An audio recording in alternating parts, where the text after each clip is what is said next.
mom's like, do I have to subscribe? I was like, absolutely. Yeah. Well, she can watch it, but if she wants to... I'm telling her subscribe and like. And like. Subscribe and like. That Epic Dragon Fantasy mural, I'll watch that for tonight. When we were driving from Tulum to... when we were in that storm, we... I remember that he like, for the past year, he just went around the world doing murals. Like, Squarespace sponsored his whole tour. And he just went around the world everywhere painting murals. And he did one in Tulum. And just so happened, we were coming from Cancun to Tulum. And I was like, I wonder if that, if I can see that mural here. And we passed the bridge. And I thought, well, I didn't see it, so maybe not this bridge. And then we were coming back. I just thought about it, and I just looked up, looked to the left, and it was his mural, like huge. I mean, it was like as big as that whole wall, probably bigger. Like it was amazing. I couldn't stop because we were in a hurry. We had to go. Oh, hey, what's up, everybody? I forgot we were live.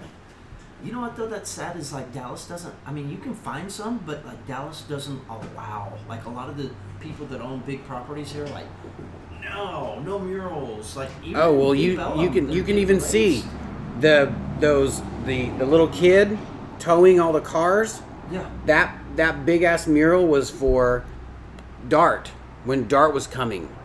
And they painted that big old mural.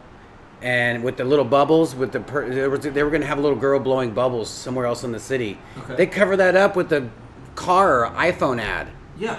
And then that big whale mural that guy came through and did in one day on that parking structure.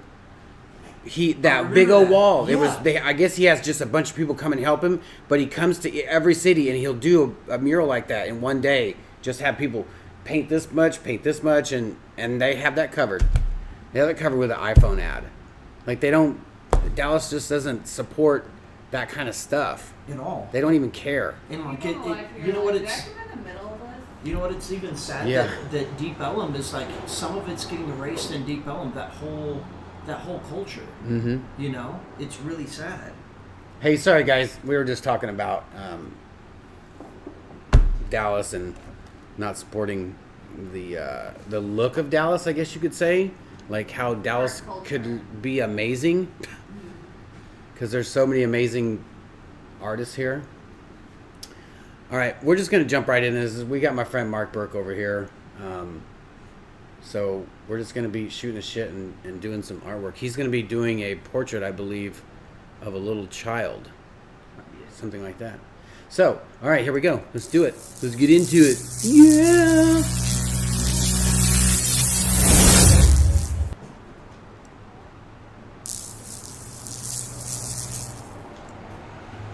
Of course, I have to change the overhead. Every time we do the transition from intro to our main thing here, I have to change this. I don't understand why. How does that look there? I can't see I think that'll be good there. Okay. So, what's up, everybody? Welcome. This is Mark Birk. He is a local transit I found on the freeway earlier today. Pick me up right on the side of the road. Harry Hines. He had a sign. I thought maybe I'll make him a sign, but I just thought, that corner. I'll give him a lift. Now, it's a friend of mine. He's an artist, a hairstylist, a bartender, photographer, loves to take those pictures. How long have we known each other? I told her, I was like, there's a story that I want to bring up, but it was like 10 years ago, and she's like, but you've known him for almost 6, and I've known you for longer than I met her. Yeah. So 13 years? Yeah. I mean, that whole Mantis culture and everything else. Yeah. So probably 14. Yeah. Gosh. When you're running around with Marie and Yeah. When I lived with Marie. yeah. Woo! That was Lower Greenville days, so that's 15 years ago, though. Yeah. That's crazy. Yeah. Time flies, man. It does. Time definitely flies. So basically what we're going to do is I'm just going to be talking to him about what he likes to do, what he's been doing, and he brought me this piece. You guys can't see my face. He brought me this piece he was working on and then wants me to kind of add to it. So I might just kind of start doing that tonight. Because I love to just talk and doodle, and this would be the perfect thing. Not necessarily doodle, but draw on. And I will periodically show you guys if I start doing this. He wants to do a crown. Was it a crown or just like... Crown of Thorns? Crown of Thorns. Kind of, but I'm just leaving it up to you because you and I have talked about collaborating for a long time, right? So it's like that. But I thought I could do that with that. I do like it's not calligraphy, but it's like filigree calligraphy. Be dope. Kind of just that's stuff that I'm your doing. piece now. Whatever else you don't, That's been sitting on my art table probably right as the quarantine hit. And I put it off the side, and I've been working on some other pieces. I finally finished that skull that I worked on the last time here, and then that one. And now I'm doing some of these portraits. I kind of work half, and I'll set it down if I don't really... I can't do that. I'll never finish it. That's 4 years old. I can't bring myself to finish him. That thing is so dope, though. I just like it can't. How it's undone. Well, what I could do is just do the dark parts. Just do the dark parts, her face, the hair, around her mouth and stuff. Yeah. And then maybe darken in a little bit the gloves to give it that shiny glove look, You know what it almost looked like? It almost like you could do some of that, like how it's juxtaposed in like that 3D look, like do her eyes kind of. Oh, yeah. Like. Just an idea. Because it's kind of that wash, right? That red wash, that pink wash back there. Yeah, that's how I started it. Vamp wants to know, did you finish the skull from last time? I did, and we were just talking about that. I put all those roses around it. I actually have a picture of it, I believe. It's on my Instagram, but Cujo's having a little fit over there.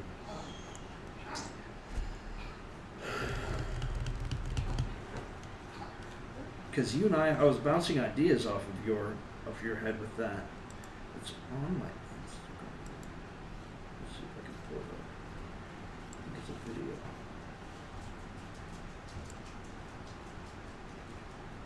Yeah, the video's on my Instagram, Mark_BIRK, and there's a video down on it. That sat on my art table for months as well. Yeah, it's tough for me to start stuff and not finish it. Yeah, because I guess I just got so used to doing that back in the day when I would paint. I used to put out 2 or 3 paintings a week. Oh wow! Like back in the 90s, like yeah. when I switched from opaque to transparent colors airbrushing, like my work went from night to day. Like from people going, "Oh, that's pretty cool. That's pretty nice. Like pretty neat." They use the term neat. Yeah. And back then it was like, "Oh my god, they like it." And then I never understood why would you use transparent paint? Like you paint it and you still see stuff through it. Why would you? And I went and checked this dude out at this airbrush getaway. His name's Noah, amazing artist, and he used transparent colors and was doing portraits. And I was like, I'll give it a try. Let me just see, because this stuff is amazing. The first painting I did, it was of a girl. It was of a model named Shalom, and she had a cigarette in her hand, and then she had a finger up. And then I put a little dead Cupid right underneath her. So it was I saw that back in the day. And Did it you was put called in one of the salons? I've seen that piece. No, this was before I knew you guys. This was like 96, 97. Okay. This was way back before I knew you guys. But I did have a lot of my work up in Cafe Brazil in early 90s, like 97, 98. Like I was supposed to go in there for like 1 week. They were going to give me a shot. Just, okay, we'll see how it does. And it was for 4 years. I had myself up in Deep Elm Art. I had been 4 Cafe Brazils. That's like awesome. Throughout all of Dallas. That's that was awesome. amazing. That was awesome. Well, see, so that like you're talking about transparency. Oh yeah. Like I used to paint and like watercolor and stuff, and by the time you break everything out, your brushes and this and that I finally found these Prismas, and they're anywhere from I use a lot of the 10% all the way up to like the 90%. These are cool grays, but what I like about it is sometimes I'm so busy in the day that I have an hour in the morning, so I'll just uncap one of these, and they're opaque, so you can build and build and build, and it's almost like a watercolor effect, right? So I'll just they're transparent. You mean? Yeah, they're transparent. I'm opaque. sorry, they're transparent. And so like I use the 10% and the 20%, and you can build and start to watch your low light, your lows pop out. Like I pop them out sometimes with that. Yeah. And really, it kind of took on like wildfire. Like I showed you the first one that I did, of the girl, and I mean now I can bust one of these out in 15 hours. Instead, it like paint, and you'd have to. I'd put watercolor set up and tear down, clean everything up. Yeah. This, you just leave them and they're capped and you're ready to go. I would be late. I'd be late because I start doing that. Like you say, well, I have an hour, so I'll get into it and not even know. Time is nothing when I'm doing stuff like that. Like it'll be 3 hours goes by. I don't even. It'll be I've only been doing this 15 minutes. It's been 3 hours. Like there's be no way I could do that. Yeah. I can't just sit and then have a time limit. I would go. It would drive me nuts. And see, and that's another one of the mediums that I picked up was photography. So on like Photoshop or Lightroom or whatever, you can have your file up and running, and you could like I'll just shut my laptop and be like, hey, I've got to go to the salon or I got to go bartend, and later on that night I'll just reopen it and like it's right where I left off, instead of being like, oh, I've got to mix this color of paint and work for a couple hours. And I think that's why it's hard for me to do that, because they're custom colors. I do it on the fly. Like I just do it while I'm doing it, and then that paint dries up, and then I have no idea how I mixed it because I just did it doing it then. And then say that was the major problem with me is like, okay, I'll paint for 4 hours and I didn't get that whole color, or now I've got to mix highlights out of that color or low light out of that color, and doing that, and then you try and mix the same color and it never appears. You know, you're like, oh, it's a shade darker or a shade lighter, and you're sitting there going crazy. So I just picked up the markers, and man, like these Prismacolors are life changing. I did some during quarantine. Like my little brother paid me to do his little ones, and I really didn't know I could draw like that until I did, and it just kind of took off like wildfire. And now I'm kind of pushing this more. Yeah. Yeah. And I mean, you find your niche. You find what's comfortable and what's fun, and it's. I love doing that. Yeah, and just watching you grow has been amazing. From how long that I've known you, from being the airbrush to now you have. I mean, I'm sitting here looking at all your art supplies. And it's just, you're like, dude, I've got gold leaf, and I've got this, and I've got all these markers and stuff that people send me, and I'm like, man, I would never leave my apartment. Yeah.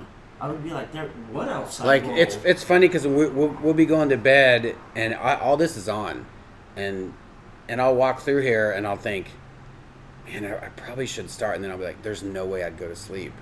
I need to go to sleep, like, so I don't want to start something, you know. I don't want to. It's kind of like the kiss of death being an artist, right? Oh yeah. It's like, okay, we have a passion, and I want to start something, and I'll look at it, and I'll sit down, and I'm like, okay, it's 12 o'clock, but I've got a client at 10 o'clock tomorrow morning. Never mind, and I'll just shut everything off and go to bed. Because if I don't, like you said, I'll sit up and draw all night long. Yeah. I used to do it when I was in high school. you know, after high school. And that's kind of, it's great, but it's also like sometimes you're like, I have so many ideas. And it gets me to the point where I don't want to do it. I have so many ideas. Like those shoes in there, I have probably 6 solid ideas for a pair of shoes that I know I want to do, and I get the shoes out, and then I make the mistake of getting those ideas out and looking at them, and then I just go, I don't want to do it. I want to do this one, but then I want to do this one. Yeah. But then and then I want to do this one, and then I'm like, I'm just putting this shit away. I don't even want to do it. Or it's like, how can I merge all 6 ideas into one? Yeah. Okay, there's 1, 2, 3, 4. Yeah. There's 4 sides to all the shoes. The top I can do. Yeah. Exactly. I probably could do that. So, like, one thing that I was kind of rattling in my head, like, how, because you produce more art than I would ever imagine, like, how do you kind of go through your artist block sometimes where you're not feeling inspired? That's funny because I was going to ask you about that, if you ever went through, because a lot of people on here are in an artist block. I was in an artist block for about 15 years. Like when I first met you guys, I was in full-blown artist block. Yeah. And it was a really bad time because I was in a situation where I had to make art for the first really t-shirt company. It was me, my friend Jason, and my friend Adrian Evans. He's a tattoo artist here in Dallas. And we started Por Vida. And I had to make artwork, and it was just, I was burned out. Yeah. I was burned out doing airbrush. Yeah. Because it was just like, I know what I have to do. I know what it goes through. And I'd been doing it, for 15, 20 years before that. Yeah. Nothing but airbrush. I started airbrush. I ended airbrush. Background, paintbrush, some stuff. But everything was just solid airbrush. And I doodled a lot. I tell people, if you're in a block, just doodle. Take it back to when it was when you started in school, when you doodle on the side of your papers, Yeah. Take it back to when this is what I want to do for a living. So maybe that'll inspire you to do something you want to do way back in the day, or it's hard to explain, but my new thing, it's been for the past couple of years, is tomorrow's gonna come. And it has to do with working out. It has to do with cleaning your house. It has to do with artwork. It has to do with pretty much everything. Do it today, because tomorrow's gonna come. A month later, you're gonna be going, I could have had this done and sold and did 3 more, and it's been a month now. You know what I'm saying? Like, there's time is not gonna stop for you. No. And you're just gonna sit and watch TV, and then you're gonna be like, I could have just been painting for an hour. Just do a little bit. Just if you're not inspired at the time, just doodle. Just get an old painting out, or just something that you're not thinking about having to make money on. That's the real horrible thing. There's a thing called painting to live and living to paint, and that's two whole big differences. Painting to live is when you're painting from check to check, and that is horrible for an artist. When you've already spent, oh, hey man, can I get that down, pause it on the painting? And they give you half of it, or even all of it. And then it's time for the painting, and you're like, I don't feel like doing it. I've already spent. I'm going to do this and not get paid because you spent it on rent last month. Yeah. That is horrible to do for an artist. It's terrible. Like, it's. Because that's interesting that you say, like, the doodle, like how to get over that block is like doodle as you were starting out. And like, I haven't done that in a while. I haven't just broke a pen out and like sat at a piece of paper and like just doodled. It's that thing that I do where I get way too into it, if you know what I mean. Like, yeah. Like, what am I, like, holy crap, like. Because it's like I've watched some people that'll doodle, and I'm sitting here going, what, how, why? Because after high school, that's all I used to do. Like, people would go out and be like, hey, let's go out to the desert and drink or whatever. I'm like, no, I'm broke or whatever. And I used to sit home, and this was pre-internet days, so you would have to have, like, reference material and books. Yeah. And you know what I mean? I would just sit there and doodle and just draw. And you know the cool thing about it is my sister in El Paso, about 3 or 4 years ago, and I think my mom's watching right now, she'll check on it, but she saved all of them, Thornton, and she rolled them up in like a poster tube, right? And she was moving, and she walked up and she's like, hey, I have something for you. And I opened it, and it's all my old sketches that I didn't even throw away, I just never kept. And she kept them for me. Like, just doodle. Take it back to, you know, little stuff. I probably started doing, see this? Yeah. Just little, meh, and then you just kind of do stuff, and then make it better. Detail, color it in, add some more, you know, do the outline. Like, yeah, just go dope. Crazy, you know, just doodle. Dude, this would be a rad Like painting. how, you know, obviously this is where I started at right here when I was just doodling it, and then, Because that was one thing, you know, I was thinking today just driving to work and everything, I was like, doodle. Just doodle.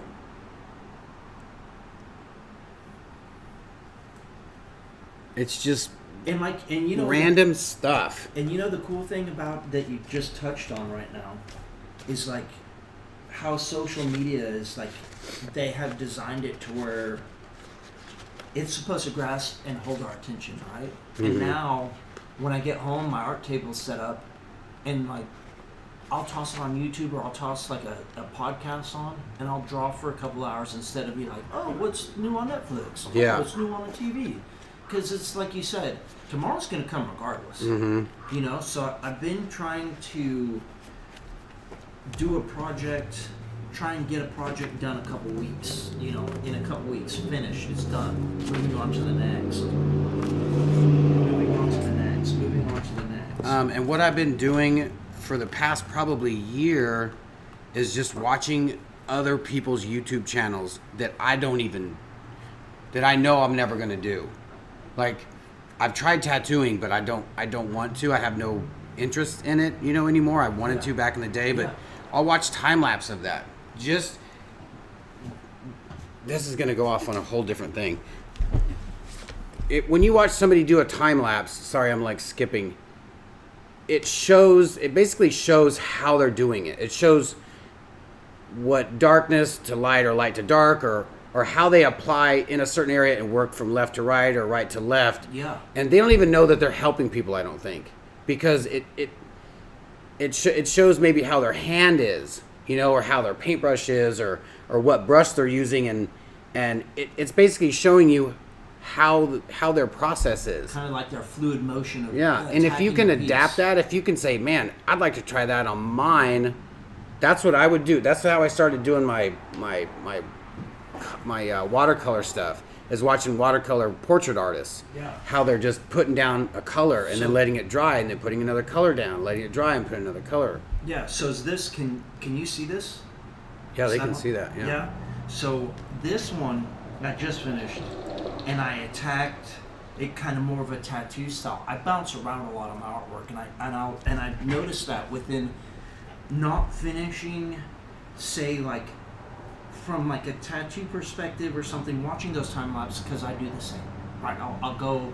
My laptop's next to my bed, and I've started to create and fill my head of going to sleep with ideas instead of like scrolling through Instagram or Facebook, because it's all so crazy right now that I'll watch your channel. I love to watch all what you do, but it's filling my head with creativity instead of negativity. Yeah. You see where I'm going? But I tapped this with, like, I started with her ear, and I finished her ear. I bounced back, and I was like, okay, there wasn't enough darkness in it. It all looked very monotone. So I'm starting to look at my pieces and attack it in that style, like you said. Start and kind of move just try and finish instead of bouncing around. Because my problem is I'll bounce and then I'll set it back. Because I'm like, in my brain, it's not finished and I'm not seeing it progress. So that's where I get my artist block from. I won't see it progress. Like, for instance, the piece that I just gave you. It sat there for months. I have a painting that it's 4 years old, and it's like 45-50% done. But I'm like, yeah. And if you just picked it up and started it, you might finish it. Yeah. And how do you get, like, that's one thing, is like, how do you, even some of the people that are watching right now, how do you all, I'd like to know, how do you all kind of jump over that hurdle sometimes? Because like you said, that piece right there we were talking about earlier, how long have you had it sitting there? Oh yeah, for at least 3 years. 3 it's years, crazy, something like though, that. Right? Because you look at it every day and you're like, I'll get to it tomorrow. And then blink and it's 3 years later. Oh, that was when this was over here. It was up in that corner. Okay. So it just been up. And that's another thing. It's like, I have to get that down. And I have to move all this stuff. It's going to take 2 seconds to move that. It's going to take 2 seconds to put it up on your easel and paint it. Yeah. Just start it. Like, just go. It's like being on a high dive and you're looking at the bottom of the pool as being a little kid, right? You're like, I don't know about this. And then finally you're like, well, everybody's going to call me a name if I don't jump. So I've got to cannonball it, right? Just got to get into it. And that's kind of how I've started back into it. Like, you helped me out with getting a projector. Yeah. You know, and that thing is, used to, you don't have to sit and draw all this out in the 90s. Now, like, I'm shooting half of this picture from my iPad that connects to my projector. I don't have to hand draw anything anymore. Work smarter, not harder. Exactly. So I can jump in and just start attacking artwork at a different angle. I did a mural in Lubbock, Texas. The guy's grandfather, you might like this, he was an old cartoon artist, and he was the Lubbock mayor for a while.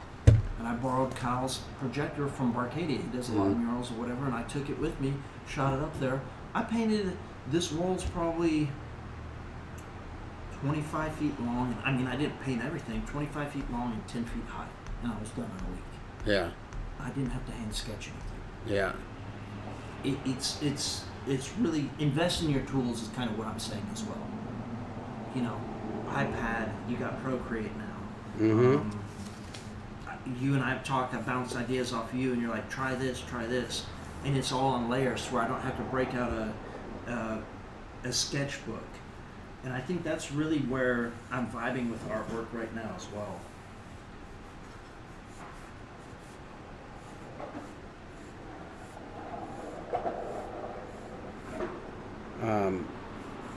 So yeah, I would say if you have trouble with artist block, try to do stuff that you know that. Just try to mess around with things that you know you're not going to sell, you're not trying to sell, or try to make for somebody. Don't take any commission pieces, because that's when you really get yourself in a rut, because you're like, well, yeah, I have to take 50% down.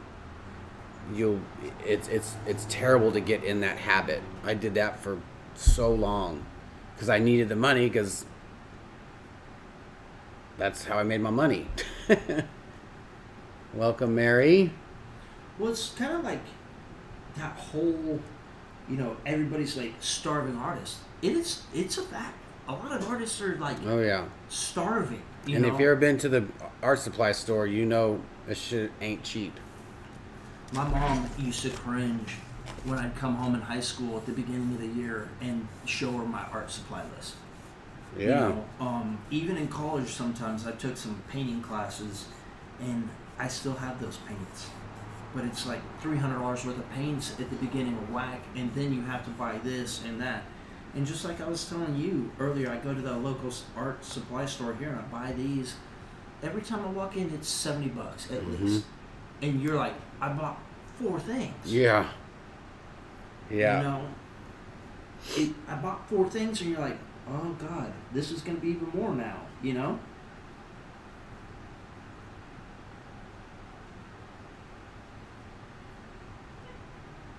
Four things. Wednesday, you're such a diva. She was up here just chilling by you for a while. Yeah, they're commenting on that. Yeah, I love watching. I look forward to going to bed because I haven't watched YouTube all day, and I know that there's going to be. I've been subscribing to so many different people lately, just so that I can get their video or I can just watch their old videos, and it's just something new. Like I love watching people forge knives and swords. So dope. Well, I'm never going to do that. I'm never going to get a I love watching that Damascus stuff. I love it all. I love the whole idea of smashing metal and then cutting it and then flipping it and then welding it together again by smashing it together, cutting it, welding it. Like, and then there's this guy, he has to write it down. He has to write down, okay, I just cut that in 2, so that's 2 parts, put them together, smash it out, cut it 3, that's 3 now. Now that's 3 times 3 times 3. And then 9 times 9 times 9, or, and you have to keep track. I don't understand how they keep it all together to where it makes one amazing pattern down the knife or the sword or whatever they're making. I guess you're drawing it out.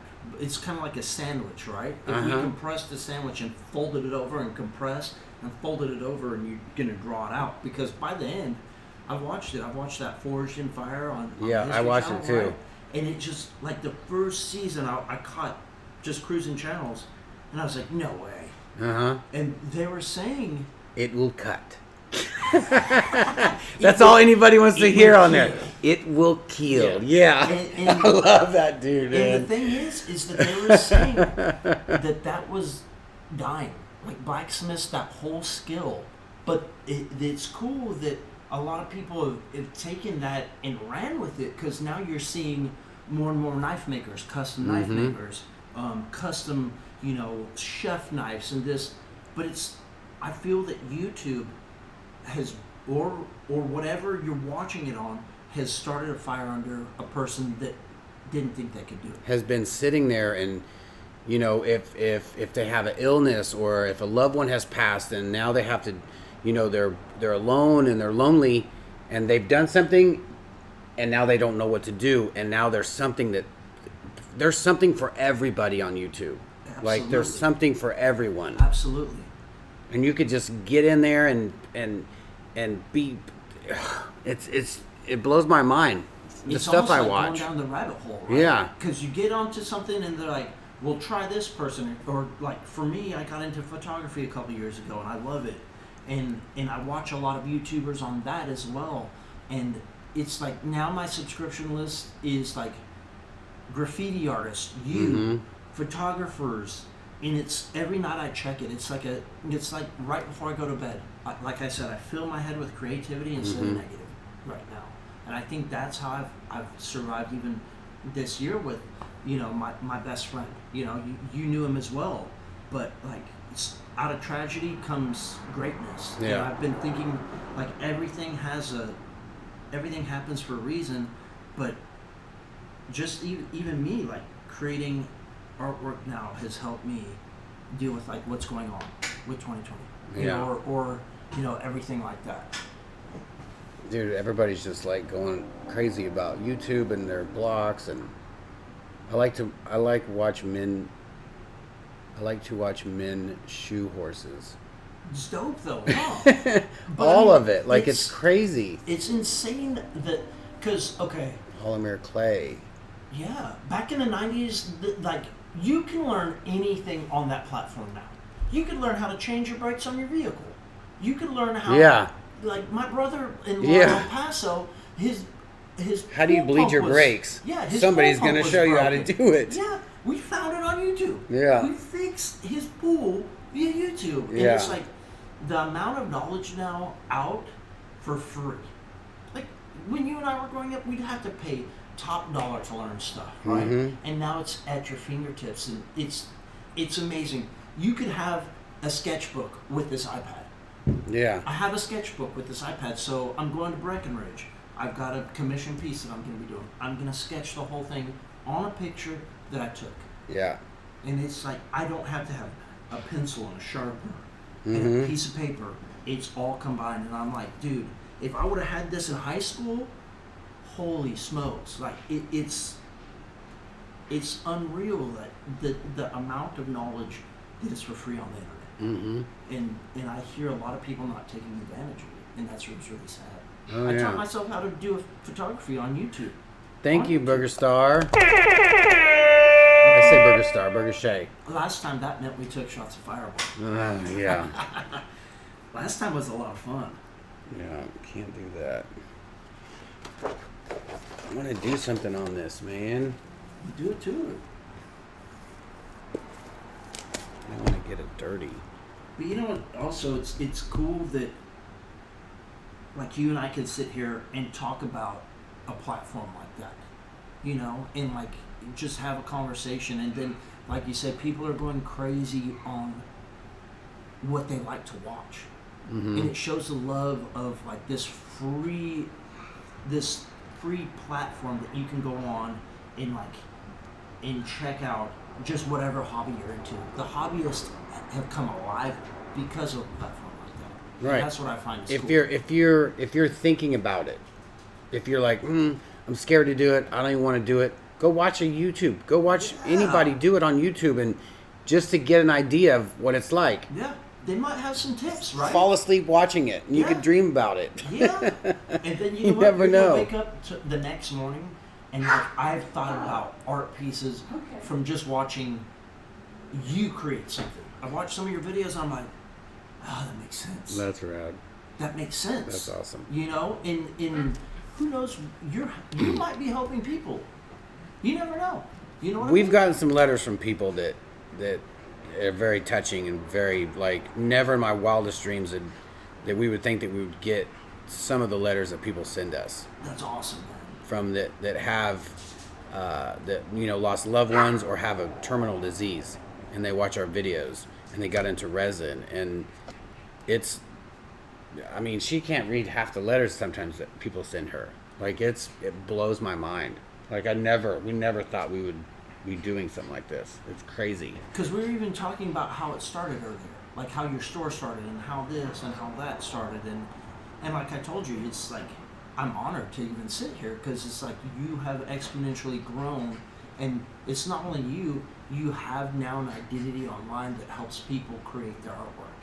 Instead of it just holding it, just some artists, I think more now giving, but a lot of people when I started art, they're like, I'm not going to teach you my skill. You got to pay for that, right? Yeah. And now more people are like, it's for the love of my craft. It's for the love of my skill. It's for the love of this. It's why we started our channel, because Erica wanted to learn about acrylic pours. Yeah. And nobody would tell her. Not one person. She would ask them, and they'd be like, go find your own way. Yeah. You know, go watch somebody else do it. And then so she's like, all right, well, I'm going to teach, I'm going to learn, and I'm going to show everybody how to do it. We're going to tell everybody for free. And it's people like you that has pushed that envelope and helped maybe even create what's going on YouTube, right? You're like, well, you want us to pay for it, but now I'm going to go learn and I'm going to give it to you all.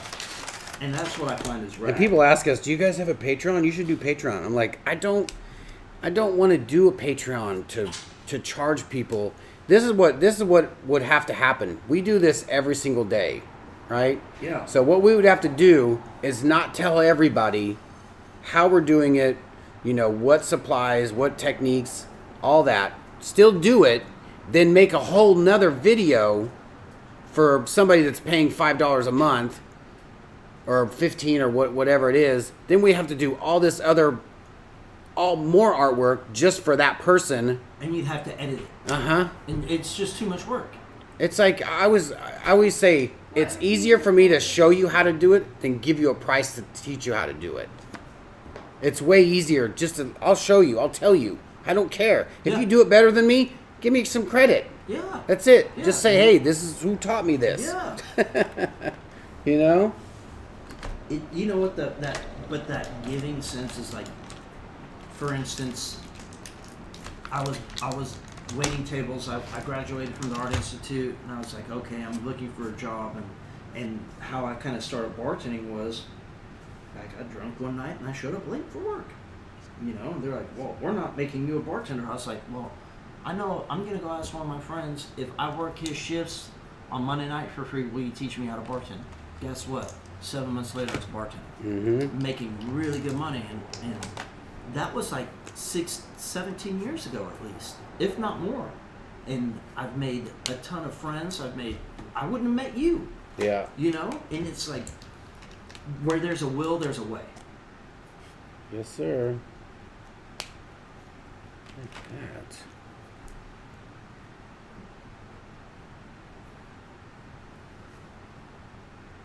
I think last time I was here, I mean, you even taught Gabe how to do it, right? And Gabe is like, and Gabe got into it, yeah. Yeah, and it's rad to see that.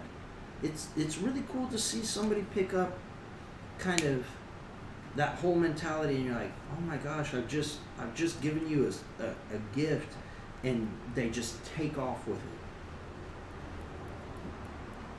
I don't know what to do on this.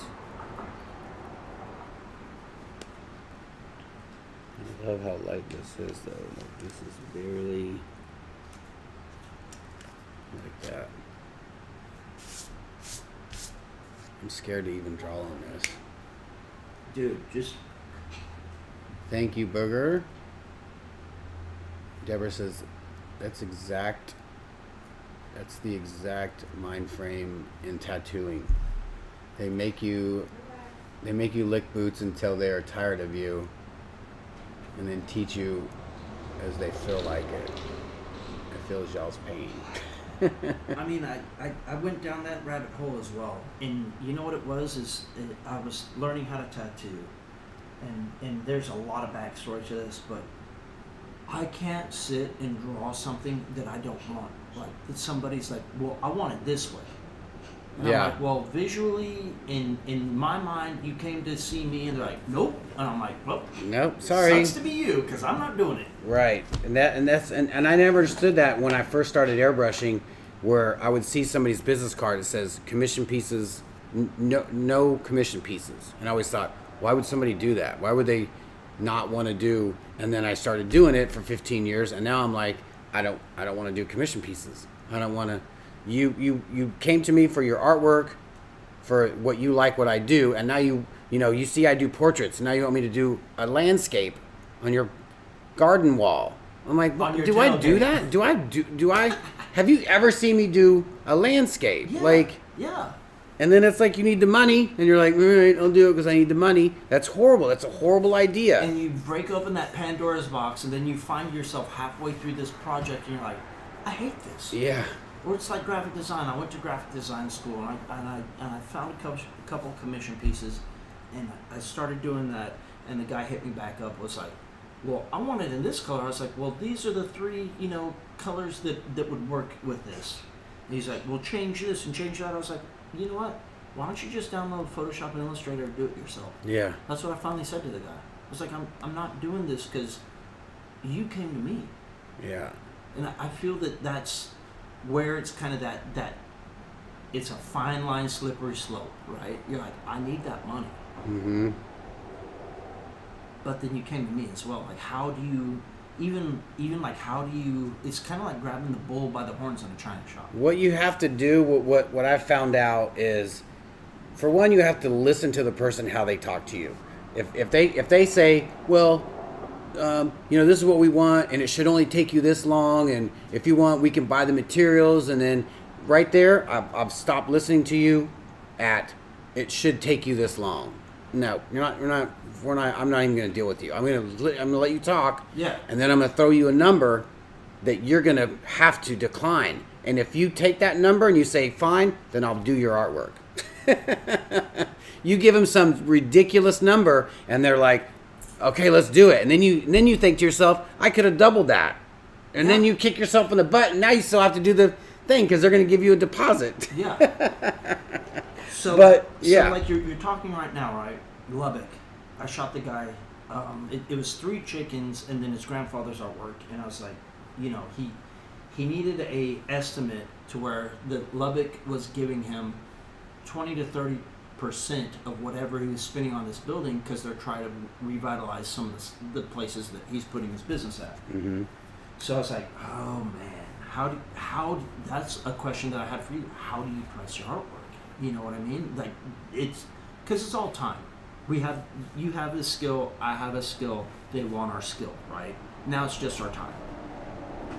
And I was thinking, I was like, okay, $2,200. And they have to buy all the paints and supplies.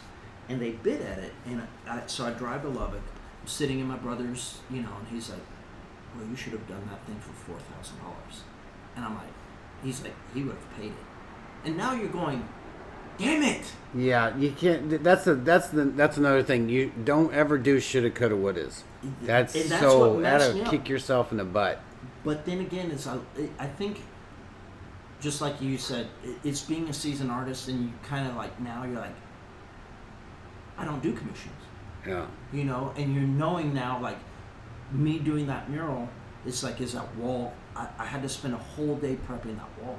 And now I know, because it was like, oh man, the Lubbock wind, it blew all this dirt, I power washed the wall, and it was peeling the paint away. And I can't put a $2,200 mural. Yeah. They're going to call me back in a week and being like, the paint's peeling off. Yeah. So it's like that trials and tribulations until you get to be a seasoned artist, and you're like, I'm not even going to talk to you about that. Yeah. Well, that's the thing. Being a seasoned artist is you know what to say. You say, you know what? This is what's going to happen. You have to make them see that and understand you're not going to want this. If I really want to do it, I would love to. I don't want to do this. And you have to be honest, and they're like, well, that's amazing. Thank you so much. And you say, this person might want to do that. Yeah. And you give that gig to somebody that's probably a little bit better in that field and is probably comfortable doing that. Yeah. And you just tell them I don't want to say no, but I might have to say no unless can we do it this way? And I would love to do it that way. I would love to, get them excited that you're excited about it, Because that was one thing, like, even tattooing, you're like, I think this would look good. No, I don't want that. And it's on my body permanently. And you're like, it's almost like they're putting handcuffs on you, right? You're like, well, dude, come on. Like, even some of that commission piece that I've worked on or something like that, they're like, well, we want this. And I'm like, it's not going to look good. And they're like, well, we're paying for it. And I'm like, well, shit. Yeah. That's, yeah, it's a crazy situation. It's I find it very interesting, because at the end of it, you're like, oh, I could have done that more and shoulda, coulda, woulda. And like you just said, don't do that, but inevitable, it'll happen, right? You'll look at it and be like, oh God, I could have charged a little more, or I could have done this, or I could have done that. But there's your shoulda, coulda, wouldas. You're always going to be kicking yourself in the butt if you shoulda, coulda, woulda. Or another question, like, when do you say enough is enough on a piece? I've always wondered, like, with artists, like, when, because you could sit there and analyze your art all day, right, and pick it apart. Like, I could do this, or I could do that. When do you call yours quits? Like, you look at it and you're like, I mean, you're an amazing airbrush. Like, I've sat there, I bought an airbrush because I watched you one day and I was like, I can't do this. But it's like, you can't do it in one day. Where do you sit? Because inevitable artwork, I feel sometimes you can look at it and pick a little bit of here and a little bit of there, and you're like, I'm not finished with it. When do you stop on yours? I think I stop when I feel it. I guess you could say balanced. I'm not an art talker. I don't know terms. I'm not a hue and value and all that kind of stuff. So it just says, when the flow is right. This is when you need to stop. Like when it's basically balanced. Like if I have, if I'm doing a portrait and for the past, 15 years, I like to do the stuff off to the side or up in the corner, and so that it's just not center, and then you have to do something over here and it has to be equal. Like, it's just, you could do a stripe of paint and it could be done. When Maybe if it's then you don't have any more ideas, or that was the idea that you had and it came out and you loved it. Done. You're done. Walk away. That's the one thing in resin. You have to walk away. Don't be like, well, what if I just took a little green and then you're like, oh, I hate it. And then you're in the mindset of now I got to cover that up or add to it. And if you love it, walk away. That's why I don't like to have a lot of artwork up that I've done, because then I'll want to mess with it. Good point. Good point. There's one painting in there, one portrait painting in there, but it's signed, and I've actually done something to it after. Like, I've added color to the background because I thought it just drives me crazy because there's just this blank background. Yeah. But it's signed, so I couldn't paint over it being signed. Yeah. I just kind of went around it. I could have messed that up. That was a signed painting. Because, for instance, like, I was going to sleep last night, and I have the piece that I gave to Marco, right, from his house. Mm-hmm. And I'm like, oh my God, it looks so badass with the background. And I'm like, do I want to take the frame off and do all this? I'm like, no, I spent $300 having this professionally framed. And I'm like, oh, but it looks so cool, right? Yeah. And I'm like, maybe I need to take it down and put it somewhere else, or put it somewhere. But it's like right. I wake up and it's right there. It reminds me of him every day. Yeah. And I'm like, it's done. It's done. It's framed. It's done. Yeah, it's crazy. Art is crazy. And I don't have a lot of artwork up because I like to sell it.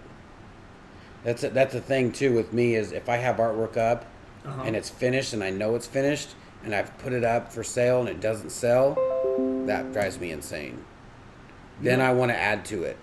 Then I want to go, well, maybe if I add something to it, somebody will buy it, or I'll sell it for a way cheaper price. And then That's interesting that you brought it up. So that piece that I gave to Marco, I put it up, and I was like, "Hey, this is going on. It's framed. Make me an offer." And I put it on Facebook, and I didn't know that how it worked, but it put it in Facebook Marketplace, and so like during the day my phone starts going off like Facebook message. I'm like, who is this? What's going on? So I clicked on it. And people were like, "Hey man, like I like your artwork. How much? I'll give you $100." I was like, "Dude, the frame costs $300 alone." Yeah. So I started messing with people because DeMarco, I was still talking, and he's like, "Dude, sell it if you can." Yeah. So every time somebody would lowball me, I'd add $100 onto the price every message to see what would top it off, in everything. And it's like it's so unreal the amount that people would shoot at you.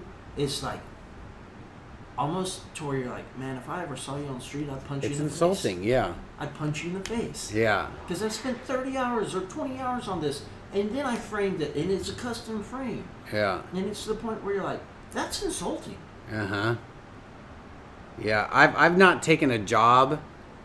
Like when I first met her, we were supposed to do a piece in Uptown. Okay. Right in that driveway where everybody parks to go to Mikosina. That parking structure. Yeah. There's a big ass wall right there. Yeah. We went and took pictures, and I mocked up 2 or 3 different ways and designs, and I had a meeting with these people. And for one, there were too many chiefs in the TP. There were too many, well, we want it this way, well, she wants it this way, well, I want it this way. And they just were like, we want it this way. And then it got to a point where I'm like, I don't want to deal with these people. Yeah. I need this money, but I don't want to deal with this. This is going to be a nightmare project. Because they're going to nitpick you, right? Mm-hmm. Yeah. This is a nightmare project, and we turned it down. And it was at least for $10,000. Oh. At least. Like, it was going to be so much fun. It was going to be so bright and amazing. So cool, and then it was just so much nitpick, and I was just like, I don't want to do it. I'm sorry. I'm going to pass. That's what I said. I'm going to pass on this, so Thank you for the offer. And they found somebody else to do it. They found some other person. But that's another point. I wish people would just like let the artists do what they do. Like, this is what we're gonna do. You found me for this. Yeah. Let me do my Somebody told you about me. Yeah, and that's what happened. Research, right? And you're like, just let me do my thing. Let me put my headphones on and rock out and jam out. And we've gone through maybe some sketches. We've gone through this. Yeah. It's interesting, man. When you start really, even doing hair, I'll have a consultation. Well, and they're like, well, they'll bring up a picture.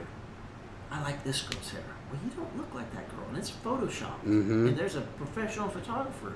So I stick my finger over it, and they're like, oh, God, I won't look good with that. Yeah. But I'm like, you sought me out. You came to see me. Just let me do my thing. How and long have you been a hairstylist? How did that all begin? The fall of the tattoo shop. I kind of got taken for a ride, and I won't name names because he lives in Dallas, and I don't know if he watches your channel. Put money into a tattoo shop. Basically, it went awry, and so I was sitting back, and my mom and I were talking. My mom's my best friend; she's my hero, and she was like, "Well, you're good with your hands. You need a skill." And what I was thinking is like repeat business, right? Yeah. So I was thinking, what can I do to pay my bills and do that repeat business? And Cruz, our good friend, no. Hold on. Nope. No? Nope. Okay. One more. I'll give you one more chance. His shop is in Deep Ellum. Oh. Kitty. They're playing a guessing game if y'all don't know. Yeah, we're playing it. Nope. Even. Oh. Nope. It's by Ellum Hair Studio. It starts with a B. 2 letters of their name. And It's I got a don't circle know. around the logo. Oh. Yeah. That's my logo. I created that on his kitchen counter. That's my logo. Oh yeah. I never got paid for it. Put all this money in. He's just all up in the camera right now. Yeah. You might see. He's like, look at my some butthole, tail. everybody. What's up? He is right in this camera too. Like right in your... He jumped up and I was like, hello, cat. But man, I've been doing hair for about Cruz and all those guys we've hang out with.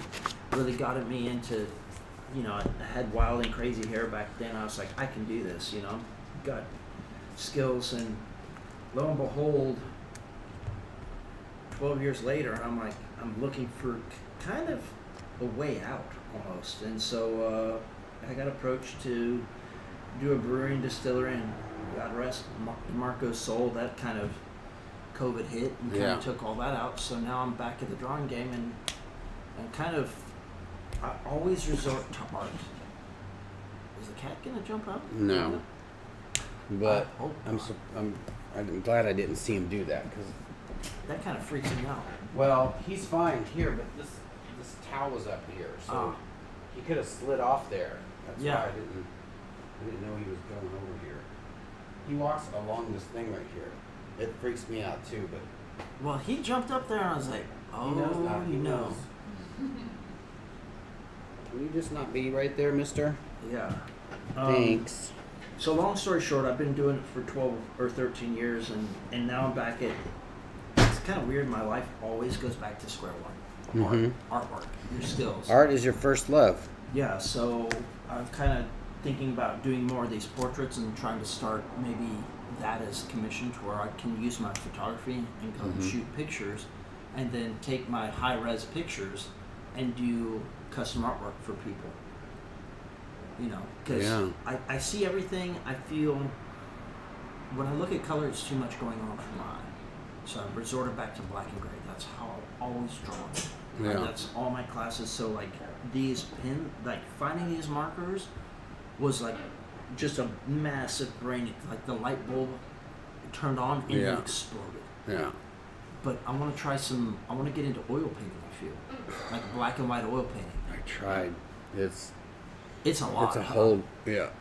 It's a And then the whole fumes, different thing. That's right? I tried to do that, and that's one of my first like hand painted acrylics. Yeah.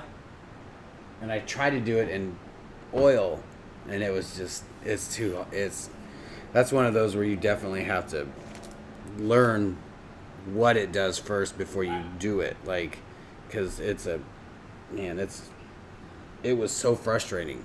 It's like airbrush. When I first started airbrushing, it's just your brain thinks in one way, and then your hand is like, what is going on? I don't why is it not working? That's what I said. You know, like I bought an airbrush, I bought a compressor, I bought this, and I bought a mini easel, and I'm sitting there and I was watching a YouTube channel on it.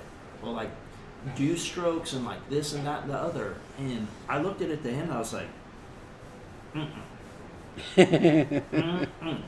you know, and like, man, I'd love to do it, but I guess I just need to sit down, buy one, and just keep on.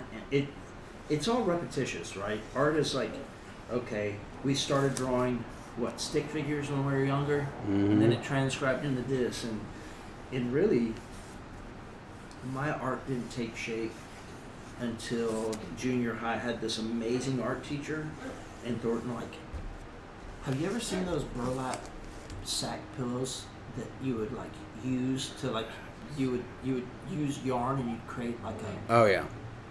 Dude, I had this like I gave it to my mom and I think she still has it, and it was like a mouse holding an olive and it said "all of you," and the guy literally in one stroke, I was like, I want to do a mouse that has an olive and it says "all of you," and he drew it. He'd never lifted his pen, his marker that he was drawing on that burlap sack. He drew it all in one fluid motion.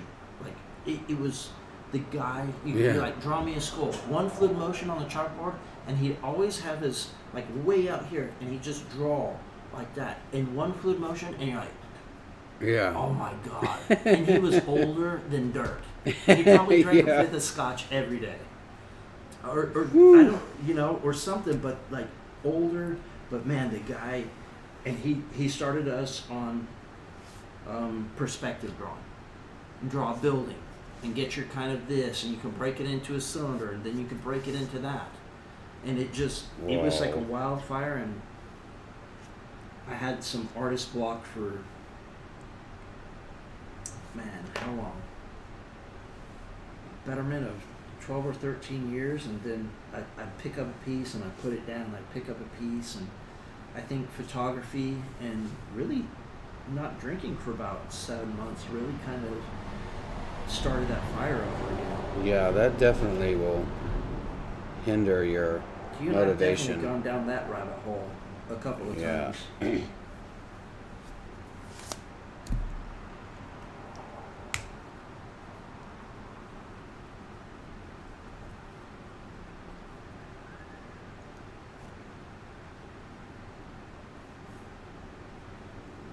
Yeah, TK, I'm sorry, MCATs. I don't know why I say TK. My contacts are like blurring up. Every time I start to read this stuff, it starts to get blurry. And I don't know if it's because it's white text on a black background. And maybe just because it's up close. I think that's why I went towards acrylic and did a washout, because it was like airbrush. It allowed me to do something super light, super forgiving, and it's basically like these markers. You can do something really light, so it's not just up front in your face, and you've already made a mark and you can't erase it. And then you could just add a little paint to it and just make that a little darker, and then a little bit darker, like a little bit darker, right? yeah. Yeah. Like making your like it's an airbrush, and like the same thing I'm doing with my markers. I think I solely build on like the values. You're looking at it, and you're like, you know, you're like 40% done. You're like, I start to see it now. You know, as it transcribes, you're like, I have this pencil sketch right here, and you slowly start building and building. And you're like, holy cow, it's starting to come alive, and that's when I jump in the rabbit hole. Mm-hmm. You know, you like the eyes are there. Or you see something that pops, and you're like, Oh wow. My thing is, I have to want to paint the painting. Like I have to want to paint the photograph. Like that's where the commission comes in. Somebody gives me a commission of their hot wife, and it's like, yeah, she's pretty, but I wouldn't paint this. I have to want to paint this picture in order for it to look like this that you've seen before, like all my other past stuff. Yeah. And that's what gets me is if I can immediately do those shadows first, that's when I'm hooked and I want to finish the painting. If I have to work at it and I'm like, oh, this is not, and then oh, I have to do so much more, then I lose interest. And if I can make it look almost like airbrush with the paintbrush, then I want to airbrush on top of that. Then it's game over. Huh? Yeah. You're like you totally cannonballed that art piece, right? You're like, I'm in a 9-foot pool. Right? Yeah. And that's kind of like that piece you're working on right now. I mean, it's all marker, that skull, right? It's all markers, but it's like I build on the value, build on the value, build on the value, and bam, it starts to appear. But you're like, how long is it going to take me to get here? How long is it going to take me to do this? And some of those pieces, like you said, it's just going to sit there. Yeah. MCAT said drive must be there. 100%. And that's interesting, like you said. You break it down to your doodles. And I'm going to, you know what? I'm flying to Breckenridge this Sunday. I've got to draw a big kind of Japanese dragon for a commission piece. I'm going to doodle for a while. Because it's got to be holding a Japanese, or like a Chinese takeout box. Mm-hmm. But I'm like, okay, how am I going to get the body positioned perfectly? And how am I going to do this? And I'm putting the puzzle pieces together in my head. But it's always a grand picture in our head. But you've got to transcribe that to paper. Mm-hmm. And it's like that fluid, like from brain to hand to paper. That's what sometimes just messes me up. You know what I had to deal with airbrush. When you start with airbrush, you can't, like, how do I explain this? You can't go back over airbrush. Like, you can't, like, if you're doing something, you can't erase airbrush. Like, you can't, if you mess up, if you get, like, if there's a water splatter or you put a too dark, mm-hmm. like, it's there. It's going to continue to get darker and darker and darker. So with doing this light paint first, and knowing that I can add something to that, and you won't even be able to see it because after all is said and done, all the dark parts are going to cover that, and then the airbrush is going to bring it all together. Like, it's, how do I get what you're saying, because in college I took a painting 1 class, and it was an acrylic painting, and this guy was even older than my junior high art teacher. He would make us wash our acrylic paints so much that they were almost like a watercolor, right? And you'd build your values, right? So you'd start off with this kind of sketch, and you're building and building and building, and you build, like, the end would be the darkest. You wouldn't start with your darks first. And that's where seeing tattoo artists do portraits, they start with their blacks or blacks. And I look at it going, oh no. If I started blacks with on my portraits right now, I don't do that. Mm-hmm. To inevitable, I might mess up. Yeah. Or I'm halfway through and I lay some black down, and you're like, oh shit. Yeah. Like, I think I look at a portrait, or one of my drawings, as you do as your airbrush. I build and I build and I build, instead of being like, it's only the markers that I use are only going to get darker. Mm-hmm. Right? So going in and being like, I'm going to lay my blacks down first, and then I'm going to go to, like, my 50% gray. I build on my 20s, and then I'm like, okay, I'm going to lay in a 40. I'm going to lay in a 60. Or I'm going to lay in a 70. You can always add more. You can't take away. It's doing hair. You can't. If I cut it, it's gone. Yeah. You know what I mean? Yeah. I can't re-add that. So I think I've taken all in my life. I think when you start getting older and you look at your artwork, it's like your acrylics, like you're saying, pouring, right? You can't you said right now you add a green, and you're like, well, I'm gonna add more, and it creates a mess almost, right? And that's why I like these. I found that 20% and the 10%, and I start laying my like little bit by little bit by little bit, and it starts to come alive. Yeah. Because you can't erase. I'm working with markers. It's not pencil. Yeah. You know what I will tell you, people, if you're watching though, there's a colorless blender that I use as well, and I've laid on this last portrait of the little girl. I laid some darks out, and I was like, uh-oh, and I hit it with this colorless blender, and it seems to blur some of that or take some of that ink out. It probably does. It probably dilutes it. Exactly. So if you're learning how, grab one of these at the local art store. I think you have it on Amazon. Order it. Yeah. Order it, because if you're going to use color, I think it blends the colors. I don't use the color Prisma markers. I only use the cool grays. I tried the warm grays. The warm grays look like the old photo rustic look, and I don't like that brown tone. Yeah. I like the cool grays because I feel as light hits it, it's not going to get darker in that brown time. You know, like I know that some people put museum quality glass, but I'm thinking along, how long is this going to look in 5 years? How long is this going to look in 10 years? You know? I hear you.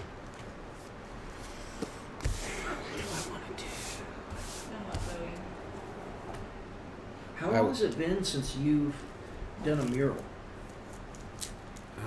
We did, the last mural that we did was at Artco. That was probably the last mural that we did, was the outside mural at Artco with the lady with the owl. Right? No. What did I do?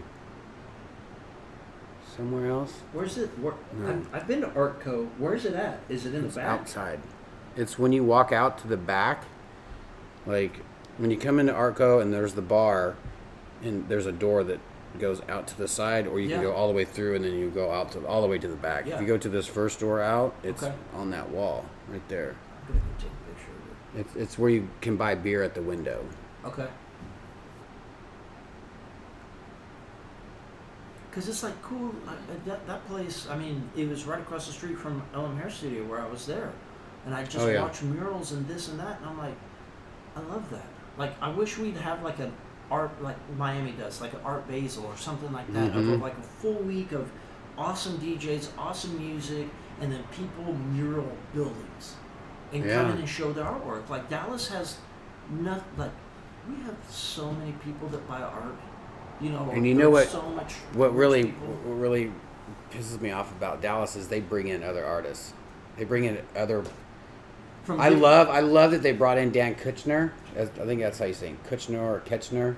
That he did the green room wall. Yeah, that blows my mind. They brought in some artist that did that new building over by the case. Yeah, that's horrible. It's awful. It's horrible mural. In that building, like I've been in. Robots, right? Yeah, I don't know. Yeah, I mean, if they would have just like graffitied a logo on it or the case logo or something, but you look at it and you're like, for one thing, Deep Ellum thought it was an eyesore building, right? They're like, don't skyscrape my Deep Ellum, right? Then you bring in a mural artist that did that on a building of that. Like, I've been inside those, and they are dope. I mean, you're paying a premium price for that. Could you imagine walking up to your building? It's really sad that's even, what was it, the Angelina Jolie mural that you did in the Art Tunnels? Was that the one that you did? Yeah. Way back in the day? The Tunnel Vision. So dope.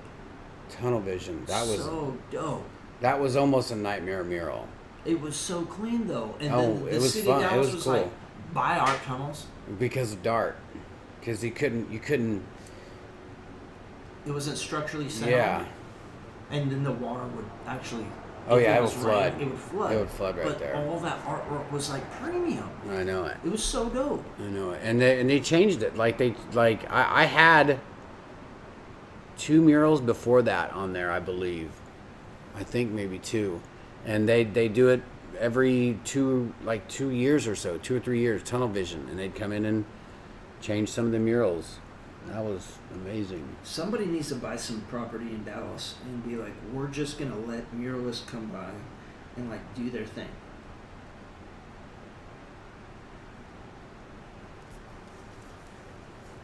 Everybody's talking about where they're from. Houston has a huge art scene, I'm told. Houston seems to something away from artists from Dallas and Austin. Yeah, Houston.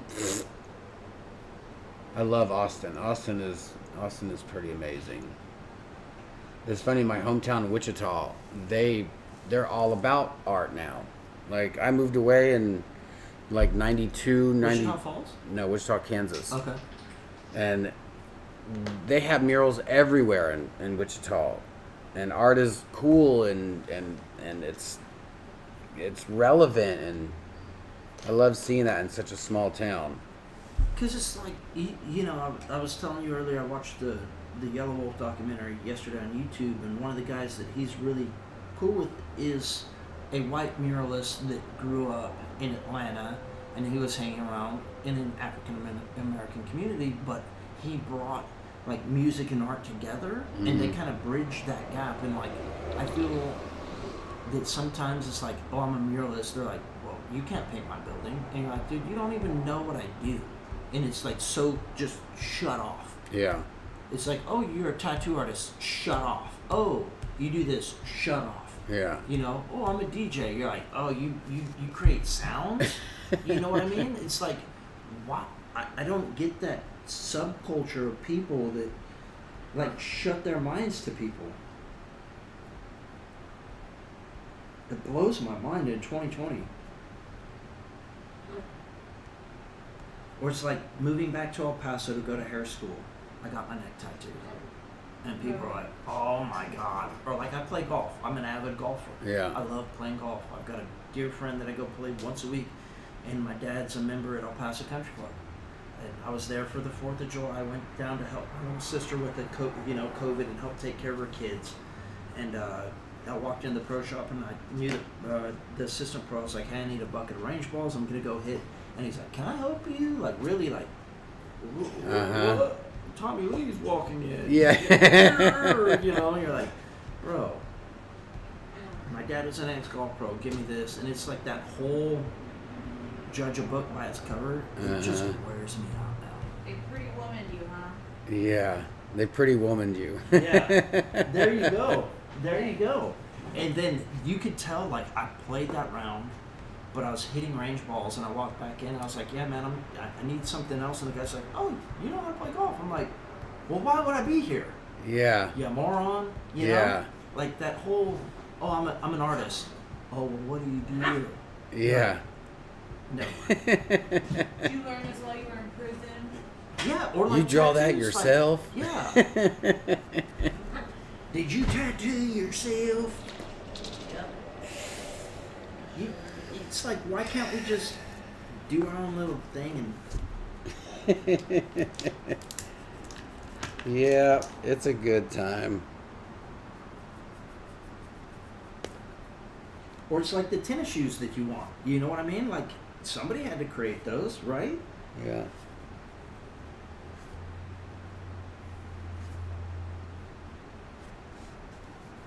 This is what I'm afraid of. I'm going to start doodling, and then I'm not going to be talking, and that was the whole point of this. Like, I've been trying not to look down at this. I don't know. I mean, it's cool just to catch up with you sometimes, you know? Because it's kind of crazy how you'll go your way, I'll go my way. You know, we used to go out and party all the time, or meet at Mantis, and now I hit you up. I was like, man, when are we going to collab or this? And you're like, here's a couple dates. And we're just sitting here doing things that we actually like to do. Yeah. And that's what I've been wanting to do. I've been wanting to do, you know,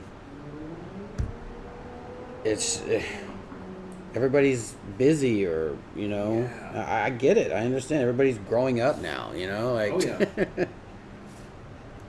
It's just like I was thinking today, man, I'm going to this. I've got to create all this. I've got a commission piece. My books at the salon are busy. I'm bartending like this weekend. I don't know how I'm gonna do it. Yeah. Like literally work from 10 o'clock in the morning from at the salon till 5:30. I've got to be at Barcadia at 6. Work from 6 to 3 o'clock in the morning. Drive out to my mom's house. Get on a plane at 9 o'clock the next morning. Fly to Breckenridge. Have a week of fun. But I'm like, oh, when I get to Breckenridge, I'm gonna tell my family, hey, see y'all later. I'm going to sleep the first night. Yeah. And I'm like, oh, I want to create art, you know?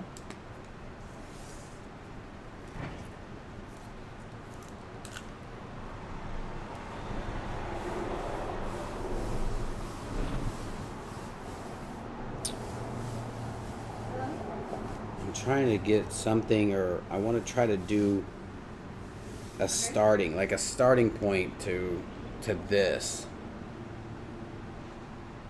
And I don't have a clue. Okay, from the elevator, walk up the hall to where Somebody's picking up something. the hallway goes to a T and go left.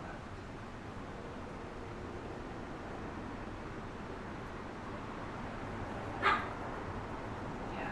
What made you, And like, in the hall. I've always wanted to ask you this. What made you start? How did you start being an artist? Like, what started you? I think just the latest that I can remember is drawing Kiss.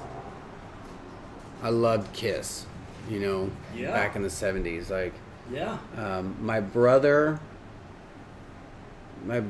an artist, but he was more of a, he wasn't an artist per se back then, but he had stuff that I wanted to draw a lot, like comic books, Dungeons and Dragons, and I always, you know, would use his comic books, or, Okay. and I always remember drawing. For some reason, I always wanted to draw mountain lions and rams. I don't know. That's just in my memory. Was that, But was it's that just- when you had it's the top just- hat and the cane? Yeah. No, that was back then. That was my prom picture. Man, Yeah, it's do it. so awesome. You and I talk about that every time I see you. But you wanted to draw mountain lions? I remember just wanting to draw, like, Yeah. and that's all I wanted to do. And then in school, I just wanted to be in art class. Like, I just wanted to draw. Like, it was just, I always got in trouble for drawing on the sides of on my papers. And I never paid attention. Like, I was just ADD, like super HD, hyper, just crazy, not focused. And that's all I wanted to do was just draw. Like, there was nothing else. It was draw or go out and skateboard or bicycle. That was in me. Like, that was the only thing that, you know. And it's funny, for some reason, I was talking to Erica about this when we were in LA. I always used to draw OP stuff, Ocean Pacific. Like, I wanted to surf. I wanted to be a beach bum. And I lived in the middle of the United States. You know, there's no ocean anywhere near me. Yeah. And for some reason, I was just drawn to that. I wanted to, you know, skateboard and BMX, and that's all I did was get BMX magazines and surf magazines and watch. And if it was on TV, you know, I that's what I was all about. You know, And- what, that's interesting because, like, when you say that, like, I was taught to, like, in junior high how to, like, replicate things, and that's why I think, like, the portraits right now is I could pick this up and do this, but I can replicate things pretty well. Like, getting an idea like what you're doing right now and just drawing out of my head, it looks like crap. Like, I have to have some reference, or I have to start something, Same. right? So doing that, and then I'll be like, okay, I can do my own style. But so, like, remembering where I started, kind of piggybacking on your story of how I started, was junior high, and then remember the VHS cassette things? Like my grandparents and my little sister and everybody, there was always Disney. So I could draw Disney. I would sit down and draw Disney characters because I was huge into like when G.I. Joe was on. Remember, like the cartoons and Transformers?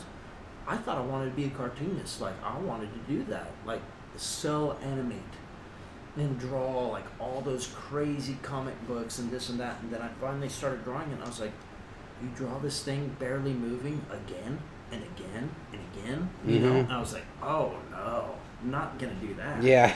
Yeah. No, sir.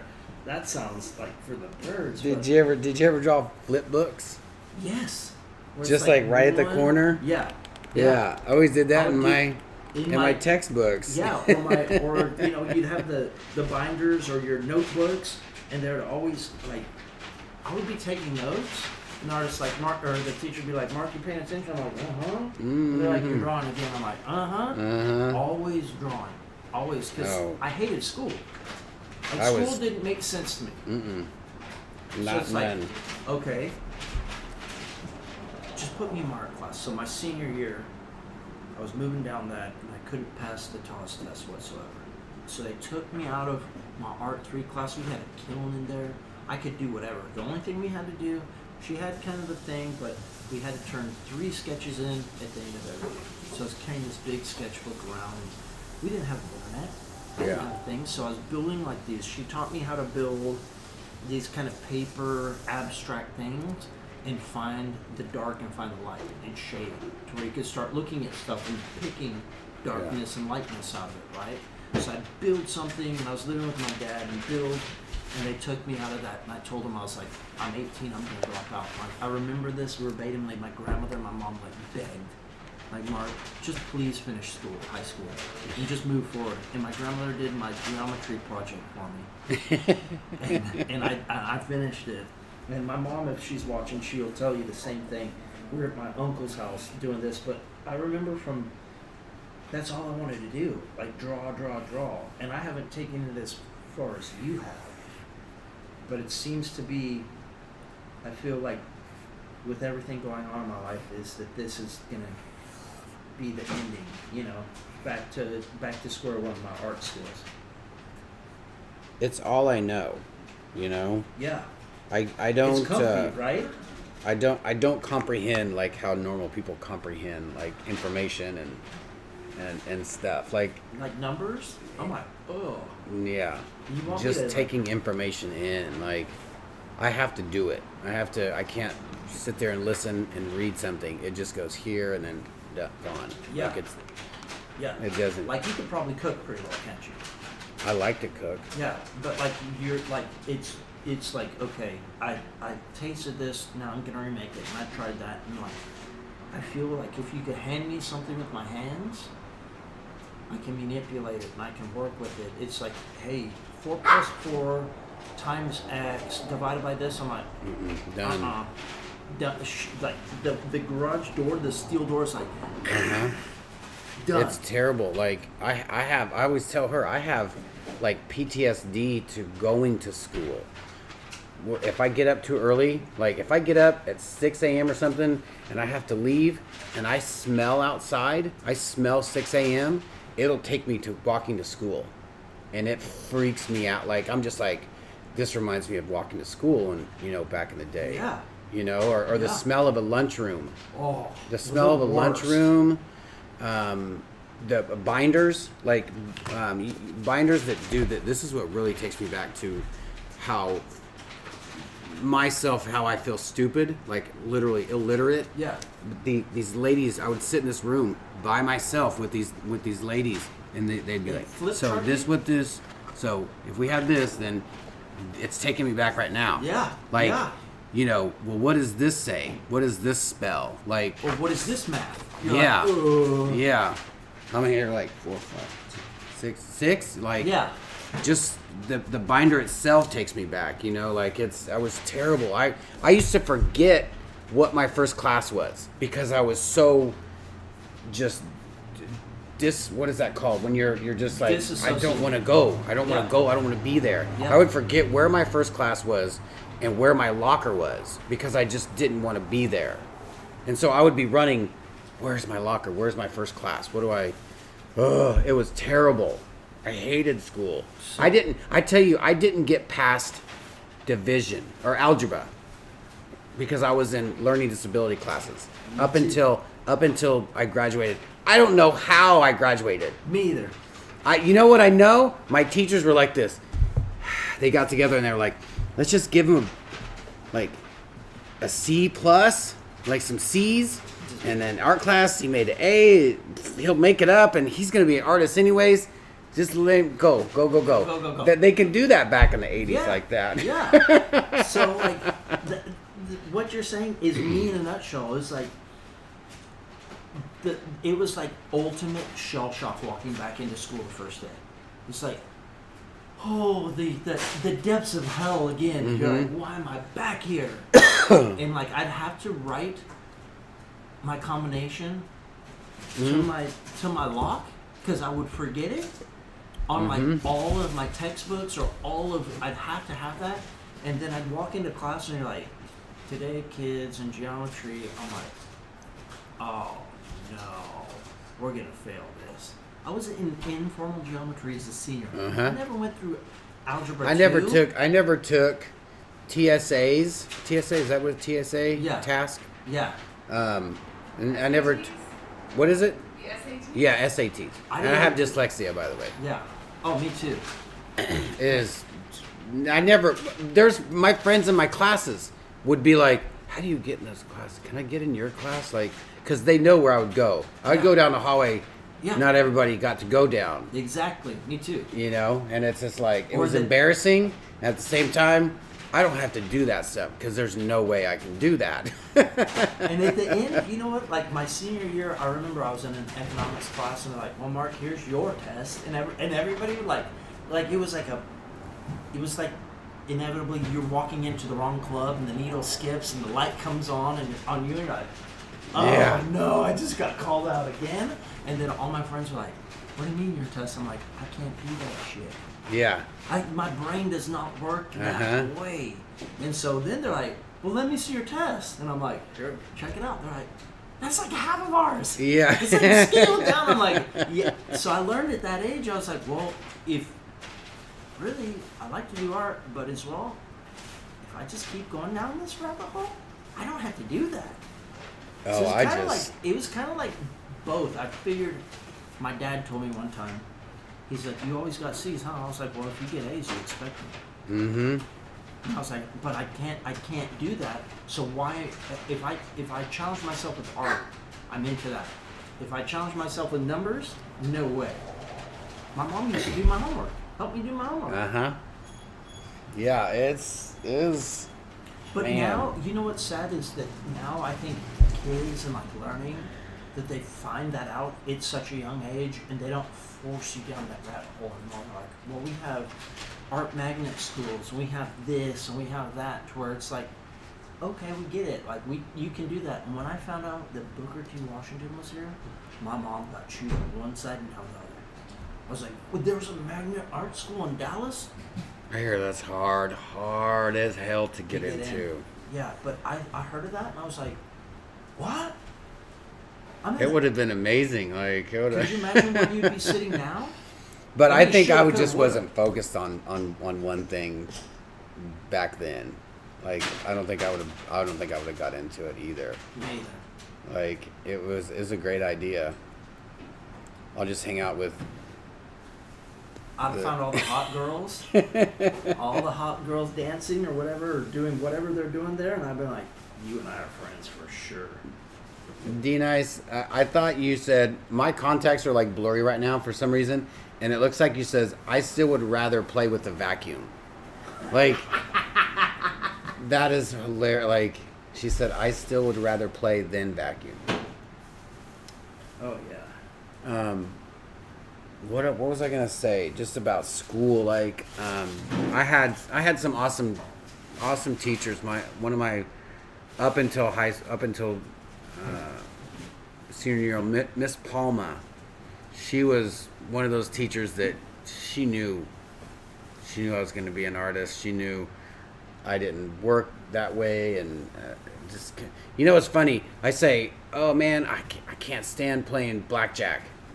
I don't like the game. It's because I have to count, and I'm like, can you say it out loud? This guy said it out loud. Can you say the number? Because I don't want to sit there underneath the table and be like, okay, hit me. Like, yeah. My 40th, we went to Vegas and we were playing craps. And my friends, my 2 good clients, were teaching me how to play that. They're dear friends of mine, and I was like, okay, on the baseline it's this, and then if you hit this, and there's a probability of this, and it was just like, nope. Whatever they were saying was like, it was like I was rubber and it's just bouncing off. And they're like, Mark, do you get it? I was like, mm-mm. Like, well, we'll just follow our lead. And I mean, alcohol included, you know, we're partying and it's in Vegas, but now they're like, hey, let's play the craps and let's do sober, you know, and I'm like, I mean, I have to add what these guys are doing, and there's all these bets, and I got to keep track of this and this, and I'm like, yeah. No, stop the madness. It's funny that you say that one teacher knew. Yeah, Miss Palma knew. My art teacher, Mr. Sell, he knew. Like, I wish that I would have paid attention in art class more of like the old masters and pottery and just stuff other than drawing. All I want to do is draw. Yeah. Like, there would be a test, and I would literally write on the test, sorry, Mr. Sell, I don't know any of this. I'll do some extra credit. And he would just be like, he had this big old mustache, and he was an art teacher and he was a track coach, so he was real skinny and tall. And he would just look at me and be like, Jeffrey, you have to do something. Like, you have to... Well, I'll do some extra credit, Mr. Sell. This is a good thing about Mr. Sell. Probably 89, 10 years later, I came back. And he had me do an airbrush demonstration in his class. That's so rad. And then Mr. Gribble had me do an airbrush demonstration in his class as well. Like, that's what I was like, I told you guys, this is what I want to do. This is what I'm doing now, you know? Yeah. There was my 3rd grade teacher, Mrs. Pipolo. And she, you know what's weird is she used to get her hair done right next to my grandmother every week, right? And when my grandmother passed, Miss Pipolo sat next to me. And she's like, I told your mom that this is when they finally started to be like, there's a different gift in him. Mm-hmm. There's a difference of him. And she like put it on. My mom started down this rabbit hole. I got ADD doctor and ADD medicine, and that's all BS. Nobody needs any of that. It never helped me. It made me sick, actually. But, we just couldn't afford it. Huh? We Yeah. couldn't afford it. It made me like, by the time they started, I was a sophomore in high school, and I was losing weight instead of gaining it because of the medicine. Mm-hmm. But I was in art classes, and I was playing golf and this and that. And that teacher verbatimly, she's like, I told your mom that there's a different skill in you, and you can draw and you see things differently. And it's amazing that people can pick that up, you know?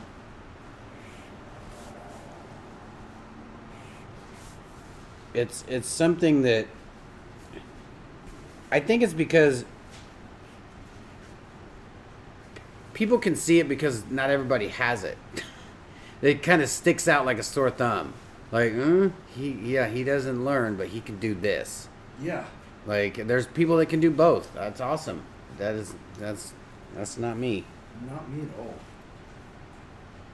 Now that my sister has kids, I FaceTime my little sister Jen's kids all the time, and Avery is her oldest.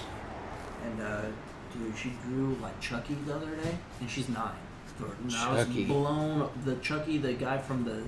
Oh, I know who Chucky is. Right? She drew him, and I was like, oh man, she's got the gift. She's got the gift. You know? And I'm sitting here, and I told her, I was like, I want you to draw more. I want you to draw more. And she, you know what she told my sister? She's like, I want to be a tattoo artist when I grow up, Mom. And my sister was like, Mark, your Uncle Mark. And I'm like, I didn't say damn thing. I was like, dude, if you want to be a tattoo artist, start drawing, kid. You know. Yeah. Start drawing and start knocking it out. I wish that one of my best friends, Jen, her daughter, Lila, loves to draw. Jen, yeah, you know Jen. I'm talking like I was looking at this and I was like talking out to these people. Yeah. You know Jen. Yeah. I told Jen, I said she's an artist. Like it's in her. Yeah. You're gonna have to just put like she's not gonna do anything else. Like she is 100% like. You see it, right? Yeah. Like she's gonna want to do that. Like I would love to make a video and tell parents, this is, you know, if you think your kid's gonna go to college or he wants to go or she wants to go, you know, they can do that. But I graduated high school and all I did was airbrush. That was my whole mindset. Like it's in them. Like you're not gonna change that. It's like anybody that wants to skateboard. You watch a skateboard documentary. That's all that person did when they woke up. That's all they dreamt it. They would. That's how they got around. Like it's in you. It's not going anywhere. And you know what? That's funny that you said that because my dad, growing up, was very demanding on great grades, A's, and I remember he used to drink a lot, and he would get out and like I would fail a class. I don't understand it. And he said, why don't you understand it like all your brothers and sisters? I'm like, because they're wired different. Mm-hmm. So like, what I'm going to tell the whole people that watching, if you have kids and you see this gift in them, don't be like, you need to do this. Like, I wish my dad would have been like, dude, this is amazing. Like, let's figure a way for you to like kill it with this, you know? Instead of being like, grades, Mm-hmm. education. Because you could ask me like the Pythagorean theorem. What the hell is that? Ask me to spell that. Yeah. Ask me to even pronounce it right. Yeah. You know? I'm like, Not what? gonna happen. Not gonna happen at all. Not gonna do it. What are you doing, Lola? And funny enough is I didn't learn how to add in my head until I started bartending. They But set me at the table. Isn't it just a, you know, 2 beers is this much, you know, 2 beers and a shot is this much, Yeah, like. but then you get 4 beers, 6 shots, Yeah. 2 this, right? And they're like, how much? And back in the day when the Beagle, when I started bartending, was so busy, I didn't have time to sit. I had 3 people The sharing my Beagle. well. Right there where Wabi House is. Right next door is 2-story. You'd walk in and like, Oh, I was thinking Regal Beagle. no, the regular, the big Beagle. The Beagle. The big Beagle Yeah. on Lower Greenville, right?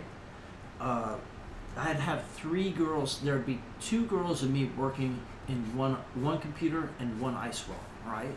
So you don't, like at Barcadia, I have my own computer. I walk up and hit it, and that tab will stay there, and I can tell you how much. Back then, you didn't have time. And so now it's like, I tell people, I would tell my grandmother even, she's like, how do you know how to bartend when you can't add like that? I'm like, if you use it, you keep it. If I don't use it, I lose it. My mom always said, my grandfather said, he's going to do big things. Do what? My mom always told me that my grandfather always said, he's going to do big things. And my dad was real hard on me, like you said, your dad.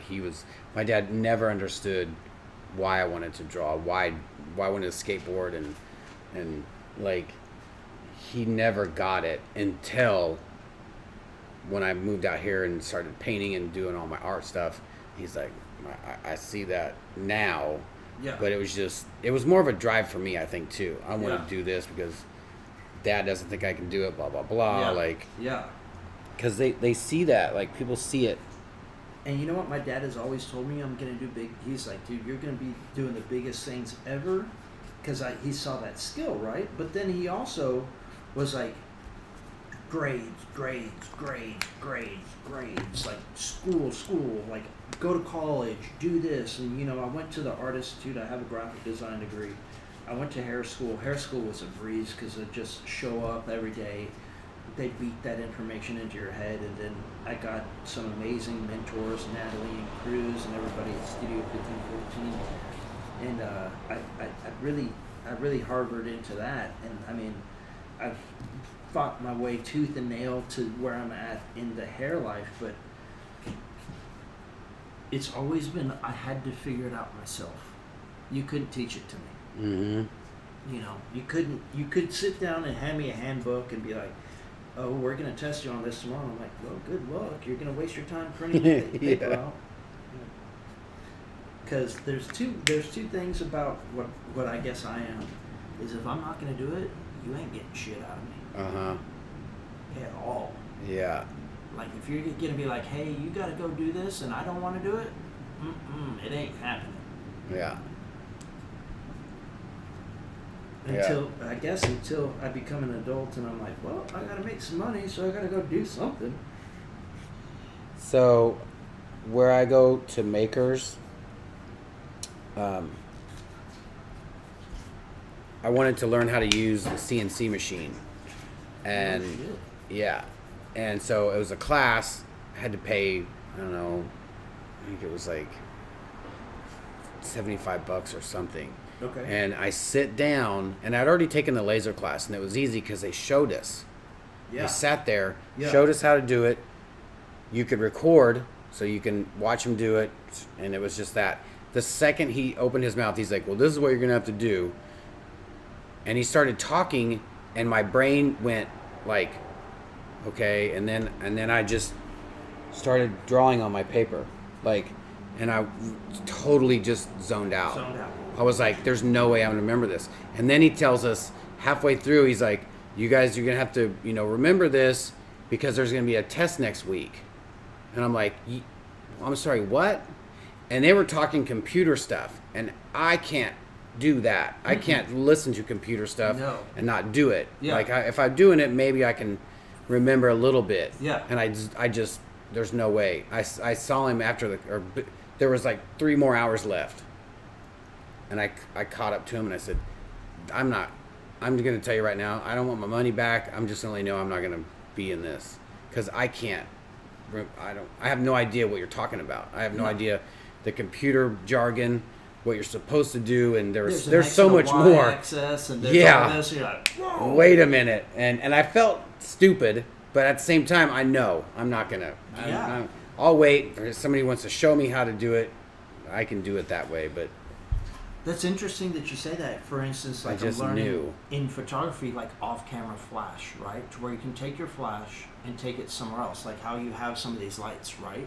And I have, it's weird that it's called a master and slave. So on the hot shoe of the camera, you put this sensor on, and it sends a radio signal to the flash and makes it pop, right? I've looked and I've watched tutorial after tutorial, and it's all, well, on A channel it's got to be this, and on B channel it's got to do this, and I'm like, yeah, no. And so I just broke it out the other night, and I started doing it. And I'm like, okay, now I'm going to have to watch the tutorial and have all things set up and just like hammer it out that way.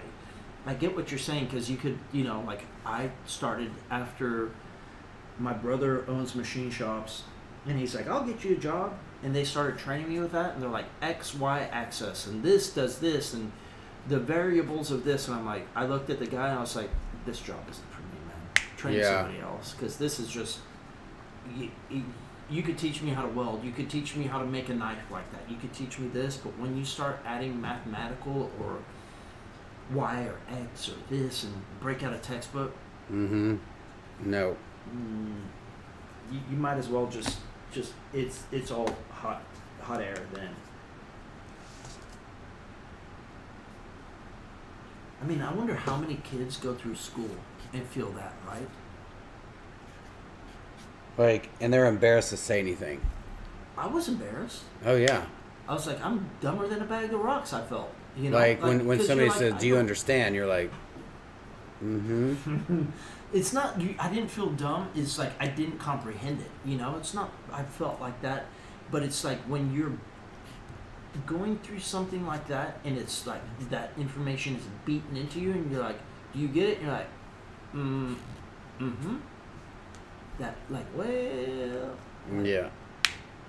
My problem is if you're trying to tell me something, I'm literally thinking about what you said 4 minutes ago, trying to comprehend that, so I've missed everything you've said. And I have a conversation, and then I'm thinking about what time lunch is.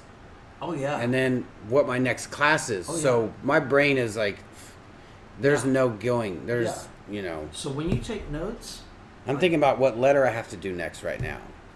yeah. Like I was taking notes the other night. I was on a conference call for the Brew Distillery, whatever, and I was on a conference call, and I was looking at my notes, and it was like, I was at my drawing table, and I've got a big piece of paper like this sitting under me, and it wasn't like how the conversation went.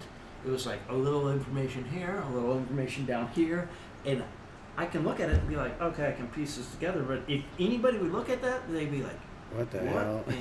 Yeah. And then there's a little sketch of this and a little drawing on this. Like I would start to calligraphy the letters, and they would be talking, and I'm like, oh, wait, can you repeat that? Because I just lost you about 5 minutes ago. Yeah. And at the end, you're like, oh, what is going on? What is happening? Yep. All right. What do we got here? Anybody have any questions? We're just sitting here chatting away.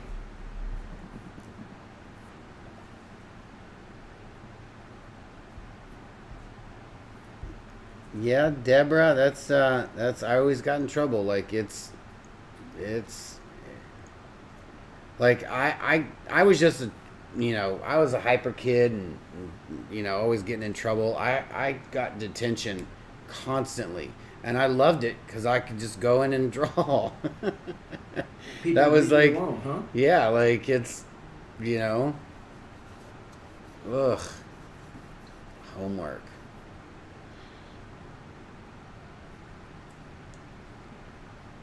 Shading of the heart.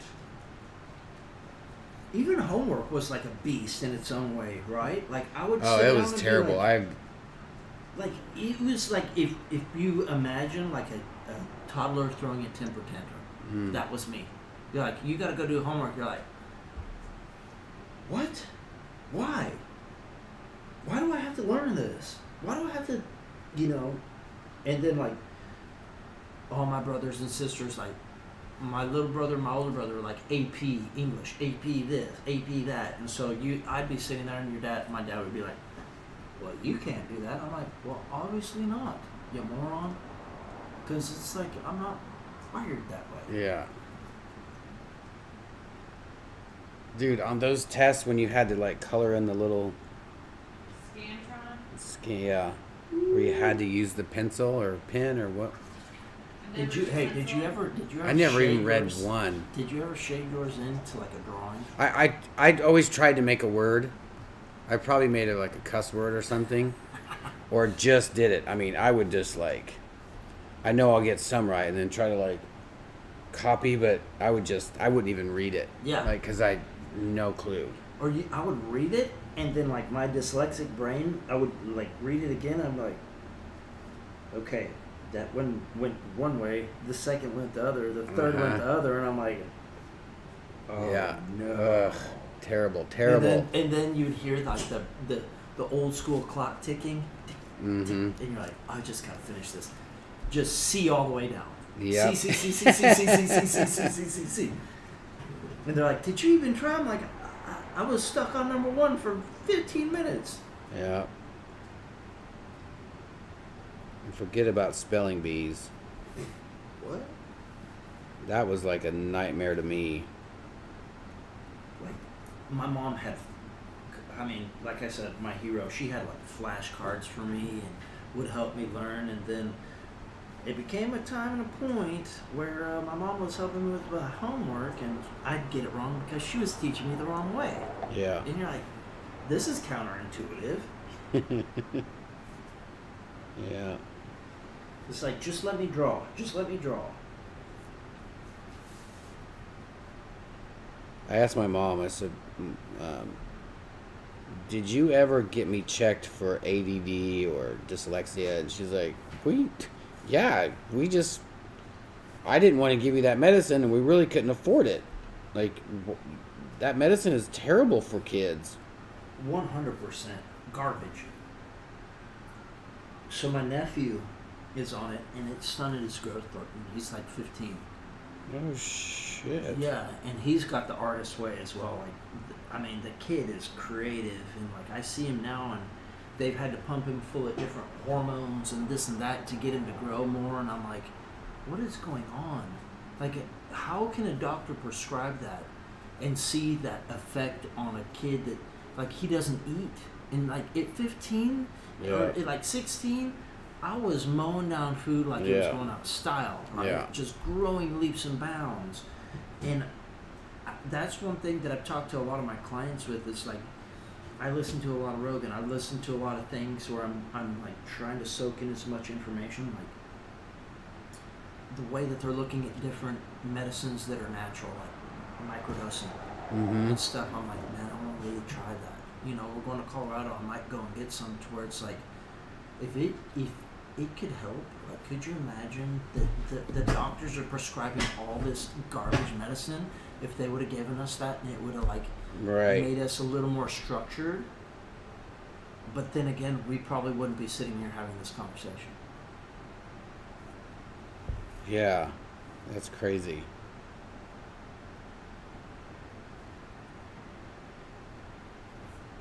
And it's like seeing that, like your mom said, it's like, I'm not giving you that. That stuff is garbage, right? Like, well, thanks for not, you know? Yeah.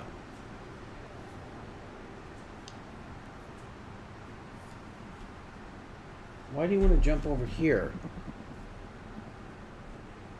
So what's the next step?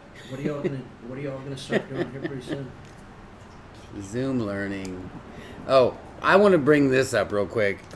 How about, like, I can't even, like, the new math, how they're doing. Have you seen that?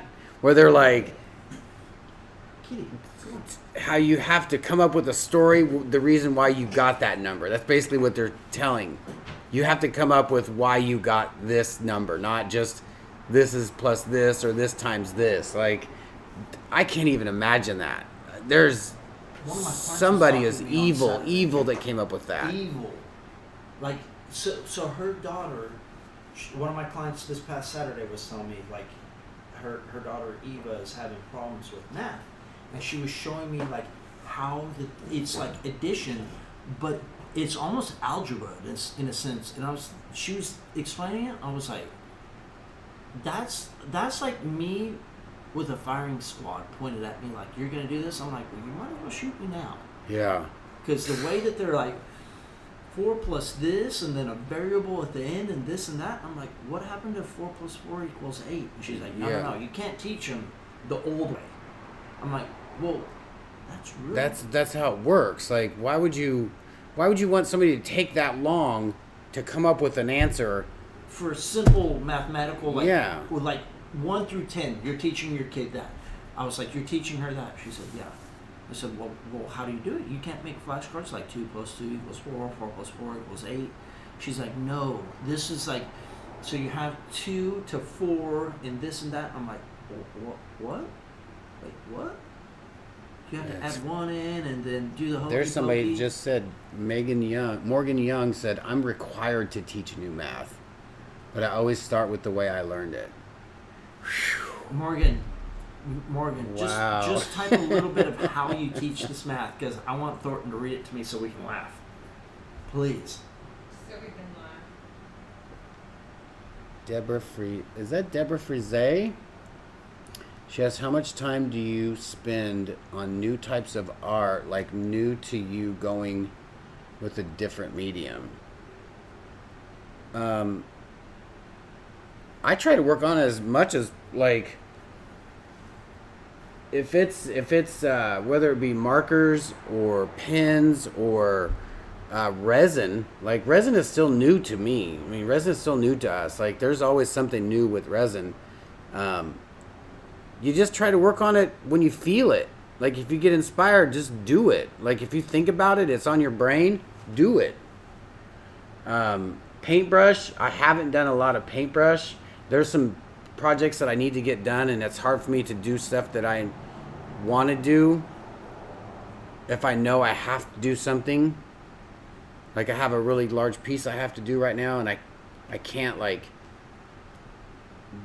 do something that I want to do, that I enjoy doing.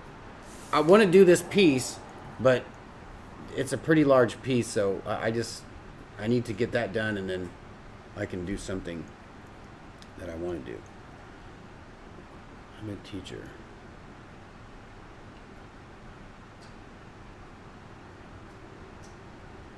She says, yes, that's evil. How did you get into resin?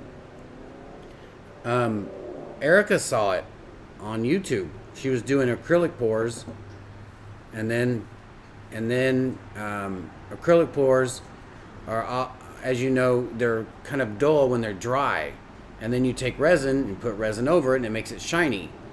And she said something one day like, well, people are putting the color into resin, and I said, why don't we just start doing that? Let's just skip this, because we're wasting so much paint.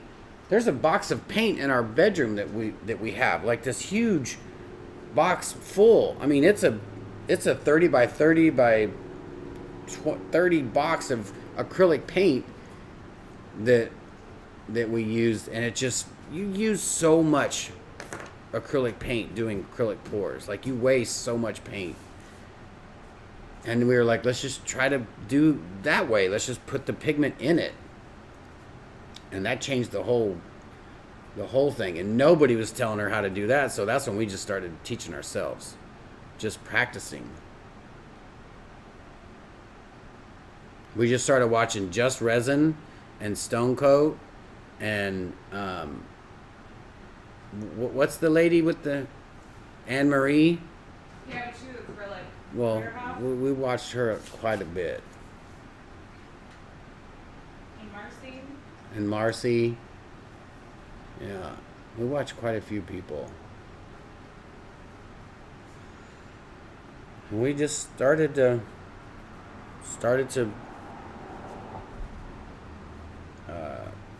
do it, and then Erica said, "This is what we're gonna do. We're gonna go live every single day for a year. We're gonna force us to do this, and you have to. You say you're gonna do it. You're gonna put it on YouTube, and people will call you out. Accountability. Yeah. But in a sense, like, don't you feel like that's how you kind of have learned your art? You had to sit down and do it. Oh yeah. Kind of, right? And that's kind of how I kind of feel like I've learned everything. It's like just sitting down and doing it. Deborah says, what's your favorite art form, both of you? Yeah, it's hard for me. I don't have a favorite. I love graffiti. That's like my first, my first, I would say, graffiti, airbrush. I like it all. I love sculpting, but I don't sculpt. I love watching people sculpt. I love people making. I watched this Italian guy make a lady in a dress flowing in a dress, like out of a 10-foot piece of marble.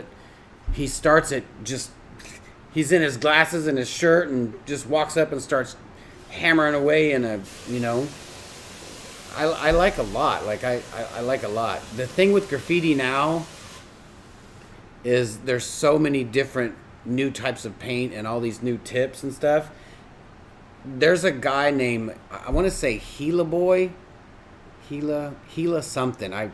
It's hard for me to say the name because I think it's obviously that's his writing name, but and I'm a horrible reader.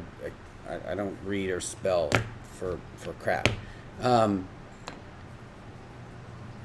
And I mean, it's there's no way I could do it right now. I want to do it. I don't even attempt to do it because I know I can't do it. It's just the way he does it. Mark, What's up? what's yours? Your favorite art form? Man, I think you answered mine because it's like I love pencils. I love to draw, but I mean, I've watched graffiti artists, and I'm like, oh, my mind is blown. Dude, I was on YouTube the other day, and I was watching I want a wood lathe. This guy was turning like this. He got all these It's so hard. colored pencils and poured acrylic on top and turned a ball out of it. I was like, my mind was like, I wonder if that was whoa, Nick Zimmerman. There's like telling an artist what is your favorite now, because we have, like I said, there's so much that you said you subscribe to like all sorts of different channels, right? I can't answer that because I don't know the answer to that question. Like, I mean, inevitable tattoo, because that's where I honed for a long time. That's where my comfortable. I sit right there and like cartoon. But I mean, I can knock out portraits now, so I'm like, well, what else can I draw, right? Because I've never gone down this rabbit hole of realism, right? It's always been super cartoony, super, tattoo, skulls, Structured. This and that. So, I mean, that acrylic pouring that y'all do, I'd love to do that, and then do like a 2-dimensional or 3-dimensional kind of painting on top of it, or just. Mm-hmm. It's all time, and it's all money, and it's all like, okay, is this now later in my life? It's like just sitting down to do an art to do it instead of being paid or having an outcome. I shy away from it. You see where I'm going? Yeah. Kind of, does that make sense? Uh-huh. It's like I need to get paid because my time is valuable now. When I was a little kid, I'd doodle and I'd be like, yeah, let's try it out, man. Now I'm like, what? Wait, whoa. That's what I did. That's what I got stuck in doing airbrush. I said I don't want to learn anything else. I don't need to learn anything else. And that's this is what makes me money. The artist block comes then, right? Because you're like, you've blocked out everything. Like, why would I want to learn watercolor? I don't want to learn watercolor. I don't want to learn pen. I don't want to learn, cross hatching. Like, yeah. I love all of that. I love all the Frazetta pen work. When he did his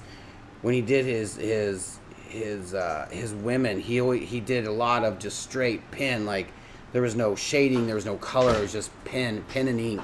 Yeah. I love all of that. Yeah. I love when something is sketched and there's a hard line that defines that stuff. Yeah. I love that. Yeah.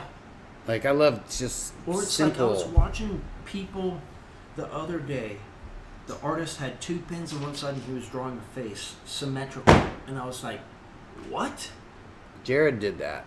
I just, dude, watching Jared the last time that you and I sat at this table, and watching how fast he can produce art, and he's like, it's just there. It's in his brain. Like, it's in, like, he has it. Just that guy is insane because he was dropping paint, and to my mind, I think I'm more formal with it. Like, I have to see it. I cannot paint like him a little bit. He's like, here. Like, abstract art in my mind does not make sense. Neither does me. I cannot draw. If you were like, if you're going, you'd put a gun to my head and be like, you need to produce an abstract piece of art. I'd be like, well, fire away, bud. Yeah. Pull the trigger. Yeah. I think more is more. What I like is more realism, more stuff that I can see. I like typography. I like calligraphy. I love all of that. I love, like your letter there's not just one. I'm seeing some of like the Stormtrooper at Ron's. How you mix mediums, like on 1-dimensional, on 3-dimensional, and this and that. I'm like, how the hell was he sitting there? And I'm wondering, I like to dissect people's art. Like, what was he thinking? Why was he thinking that? Like, how did he come up with this? That's just trying to think outside of having to paint that piece. That's a print. I printed that. I took that to Kinko's, and that's a whole print, and then I just added to it. And see, that's another thing that I was talking to you about. Like, before we started this, on me taking some pictures and then bringing them, like, I'll print them out, and then seeing what you would do with your airbrush, or seeing that, and then you and I trying to collab that way. I think that's my next step, is like, I want to bridge that gap between even photography and, like, there's so many photographers like, don't touch my photo, don't touch my photo, don't add anything to my photo. Mm-hmm. I want to grab my photography and then be like, Thornton, here's a bunch of negative space, run freaking wild. Oh, that would be fun, yeah. You know what I mean? To where it's like, we have this mixed medium that nobody's ever gone into. Like, who do you know that has taken a well-lit black and white photograph and, like, graffiti on top of it? Photographers would have been like, you did what? Yeah. I want to put them off in mass scale, like one of our canvas size, and be like, knock it out, dude. I want to see what you come up with. Yeah. And if it's a fail, it's a fail. But it's a learning experience, right? So we have people, I just got a text, some of them are sitting in a bar in Vegas taking shots, watching us. And our best friend was Mike that did the same thing as our friend, but they're drinking shots. And I think that's what's cool about coming on here, is that I've been inspired to do more art now. Yeah. Just sitting here in the portrait that I'm doing, I'm looking at his eyes, and it's a bust now. I'm not happy with it because the eyes look too black around it. There's not enough detail, and I'll show you kind of the picture. Well, yeah, you're just starting. That's just like... But no, check it out. I'm going to scrub it because I was looking at it. Check it. It looks like he's wearing... It's going to flip on you all. Let's see if I can... You see how up here... Yeah. It looks like he's wearing, like, eyeliner and stuff. And I scrubbed that picture because I've got a better picture of him. But, even because I thought it was such a good picture, and now that I look at it more, instead of going as far as I did, I'm looking at it and I'm like, I don't like the way that whole black is sitting right there. I'm going to go and refine that picture again and start it all over. And I feel that is where I've learned, instead of keep on trying to push something that I know that I don't want to look at, and it's weird on how one of his eyes looks. Well, that's the thing, is some stuff just doesn't translate into art. Exactly. And I take my hat off to you for drawing kids and babies like that. Never. I'll never do that. How many times have you told me, you're like, good luck, bud? Never gonna do it. I can't do it. That doesn't my artwork. Like, now that I do the paintbrush stuff, it could possibly, but with airbrush, I can't translate that into art. It doesn't look right. So it's weird that you say that, because it's translating. So when I started photography, my mentors, they shoot a lot of cityscapes, right? And they do, like, the bus moving by with all these crazy colors, and like editing those, I can put a preset, I can do this, I can do that. But what I feel is like you just said, find your niche, right? So it's like, I see values, I see tonal values in, like, blacks, because I was trained like that, right? So if you were like, hey Mark, here's your palette of colors, I want you to paint that picture, I might be able to do it a little, and I can do it if I see it.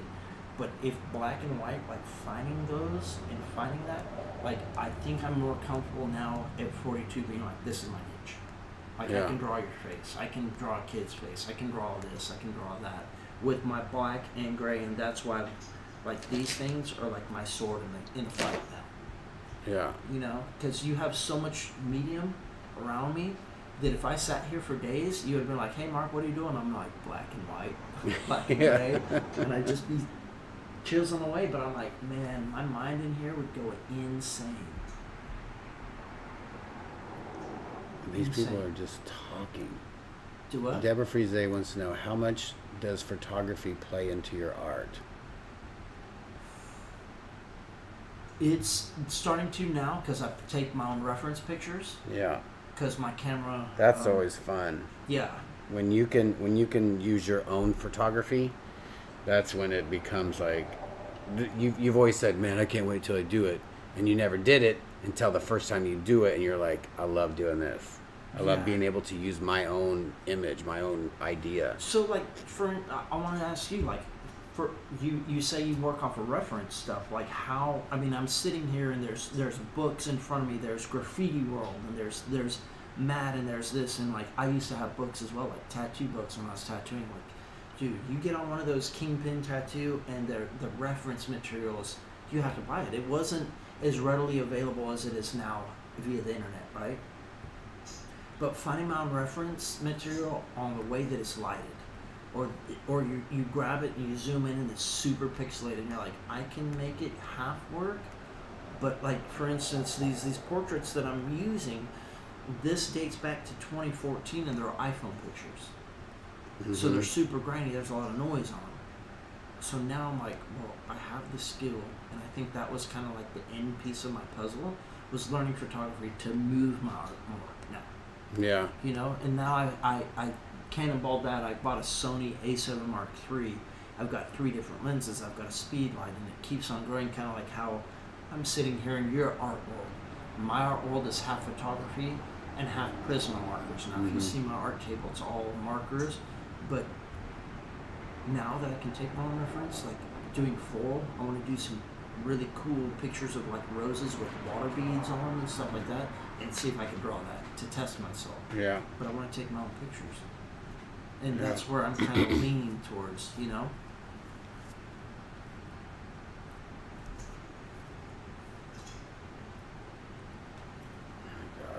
My eyes are like killing me. I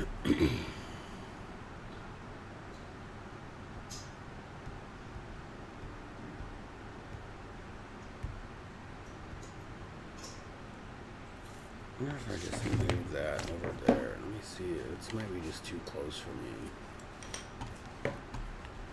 I mean, if you had to pick one medium, like I know airbrush, but one medium, where would you go? What would you do? Like if you just one. If I had to pick one medium, God,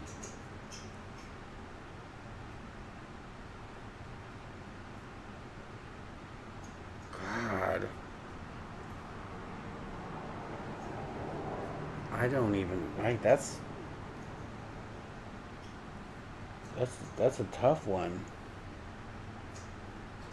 Like I would probably,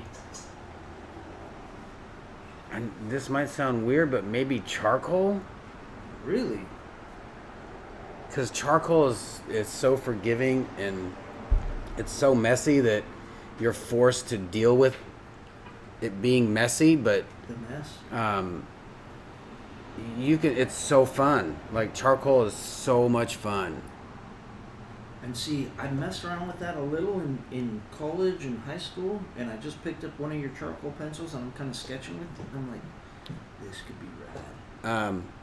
And see, it's like, we need to do this sometime, like when, like, what you can do with charcoal is, let's say when you have the skull, is you can take that, you can get it either on like a rag or something, and you have it all drawn out, and and just take your rag and just do like this, like kind of wipe it over, so it gives it a nice, just kind of gray, light gray, and then take it a little bit darker and just hit every dark part. And what that's going to do is it lets you see it already come together, because there's such a, if there's a lot of highlight, leave that. Don't put down any chalk. Just go around that and just do a dark and a dark, and that it like almost brings it all together. And then you just shade off that, and just keep adding darker and darker, and like, and if you have too much in a certain area, you can literally erase charcoal and then just smooth it out, and it blends it in. That blew my mind. I thought, oh my God, I just put a dark mark there, and you just erase it, and you can just like, you fill it in with airbrush. If you get either a dark mark or a water drop on there, it's ruined. You can't blend that in. You can't airbrush over that, because whatever is light on the outside will just keep getting darker, and then that dark mark will just get darker. You can't blend it in. Like, there's no blending with airbrush. There's no forgiveness. Yeah. Well, whatsoever. especially with transparent paint. I don't know about opaque paints. So that's like going back on those markers, is it's like super transparent, right? It's like I can build and build and build. And like I was saying, I put a dark mark on that one over there, and I was like, oh no. And I got that blending tool, but I feel that you and I are a lot in sense on the same as like you being an airbrush artist, right? You're building and building and building, and I'm building and building and building with my different markers, that at the end of it, it's like that one that's sitting over there, the little girl. I had to add dark to it last night on the nose because it wasn't popped out. Like, it was too monotone. So what I'm going to do, I'm just going to draw like a quick eye. I know this is probably going to be way off.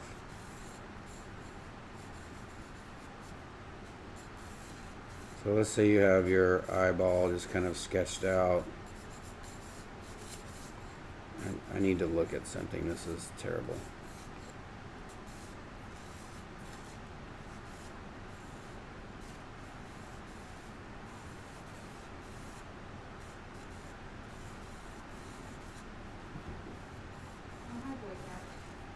Okay, so you have your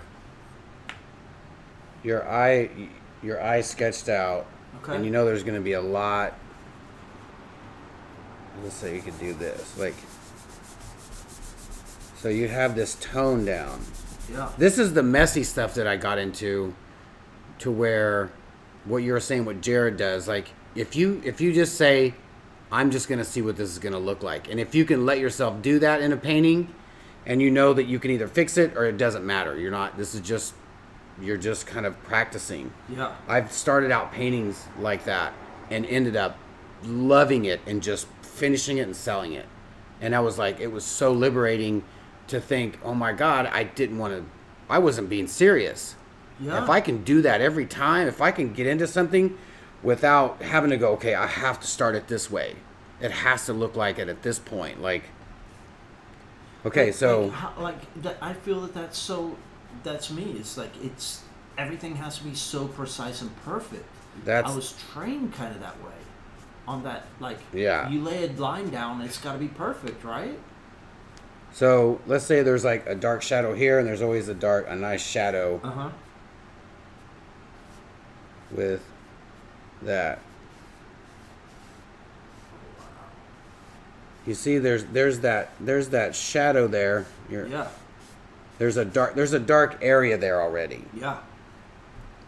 So then you wanna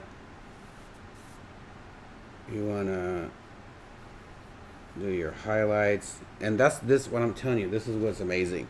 With charcoal, you can just erase it. And be like, I didn't want that. Yeah.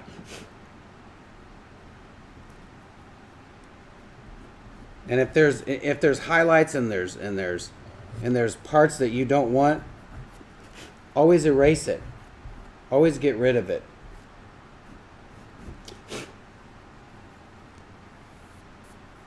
Cause see, like, being freehand, like, I think my hand has to touch the paper always. Like, I can't.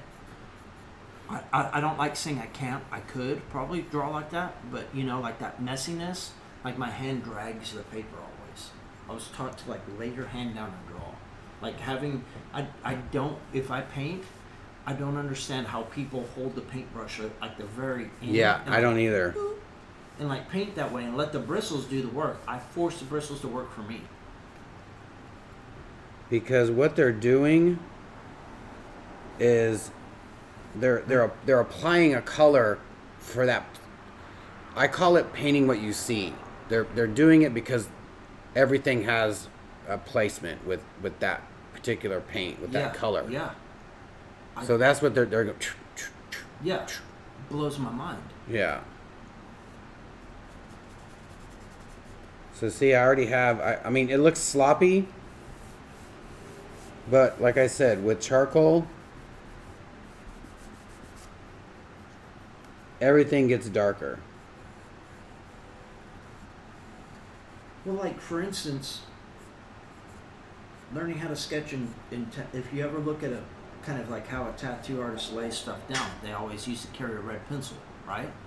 And you would start like real fluid motions, right? Like say you're drawing a snake, you'll see them draw kind of like an S pattern or something like that, and it was very light. And we were always working on transparent paper, so you could like lay a layer down and build up on that. And their drawings, after a while, you're gonna see the light, the negative or the shading coming out in that picture, kind of like how you're doing right now, building on layer on layer on layer. And I feel that's kind of how my art works as well. As like I don't just sit down and like draw a hard line anymore. I build layer upon layer and build it all out.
You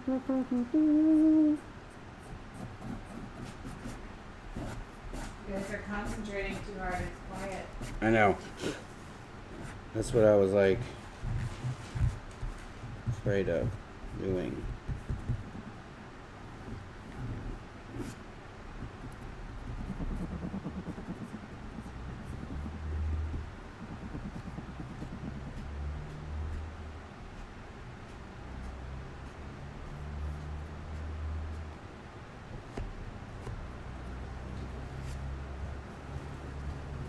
Just walked in on this guy.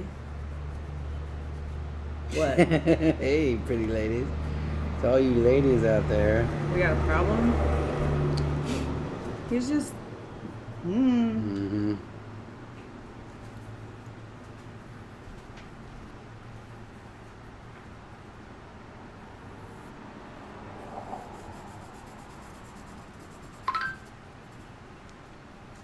What are you doing? Oh. Is this your kingdom right now?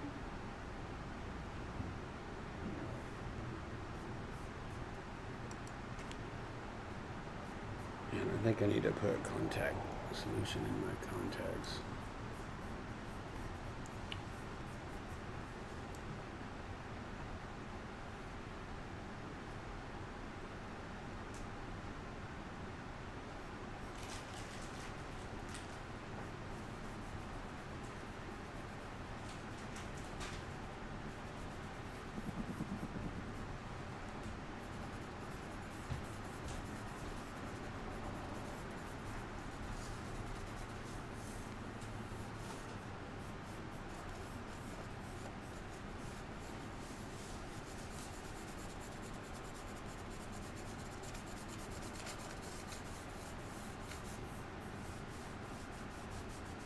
This is not the paper to do charcoal on, that's for sure. Everything sticks to this.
And that's one thing that I've learned is it doesn't have to be one medium.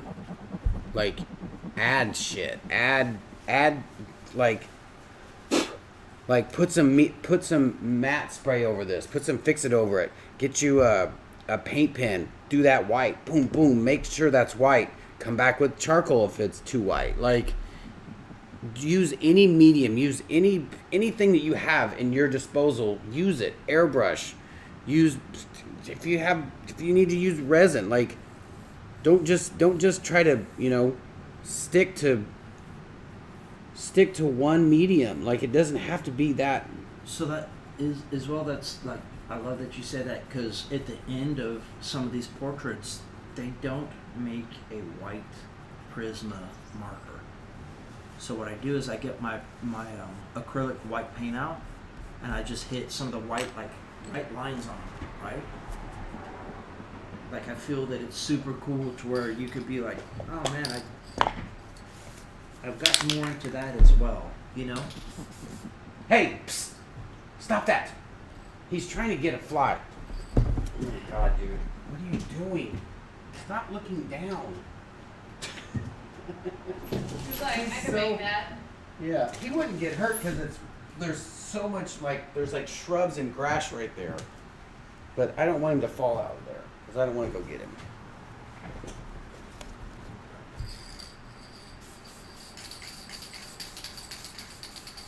The only problem with doing that is now it's there.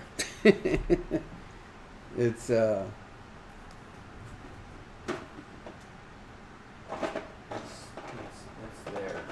You can't take it away from that. What's wrong?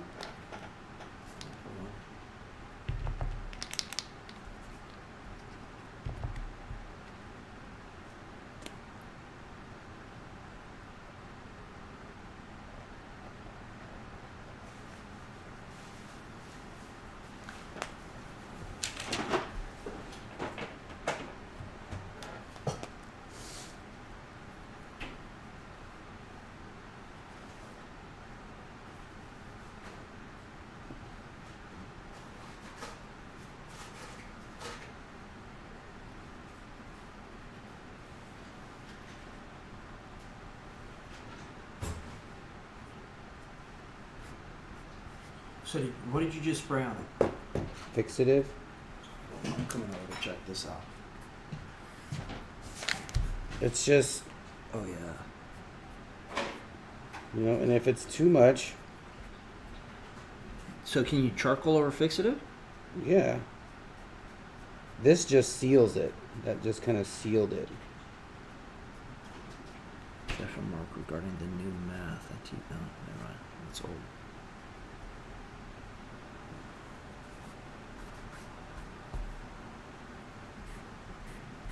See, that would have got that so dirty. Oh yeah.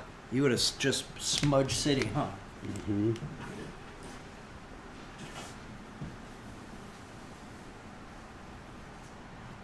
And I don't know, maybe that's why I don't mess around with the charcoals is like the messiness of it, Maybe I need to start even messing around with it more because. Well, it's just that you don't have to keep what you've done. It's just. It's hard to explain with what I'm doing now.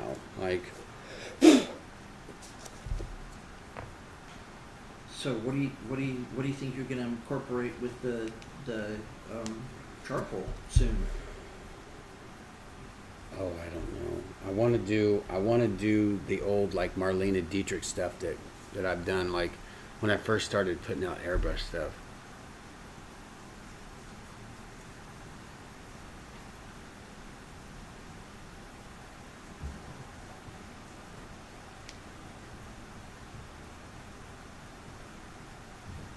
Are you watching them, Girl Cat? Or different ways. Whew.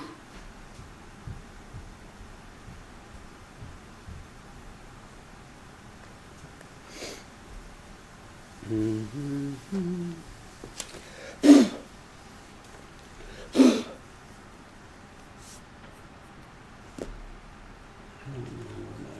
I normally have a kneaded eraser. eraser somewhere. I don't know where that's at. Kneaded erasers are amazing. You know, that kneaded eraser, I was sitting there having a meeting the other day, and I was just, I don't know, kind of like a nervous twitch, just like kneading that eraser, moving that thing.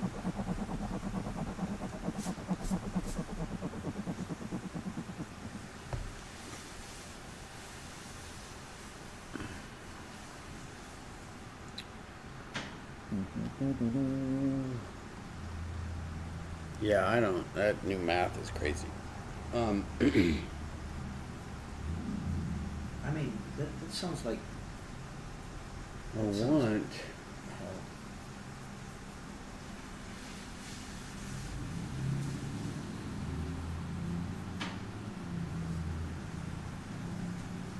Let's see, pins. What did I do here? Snapseed.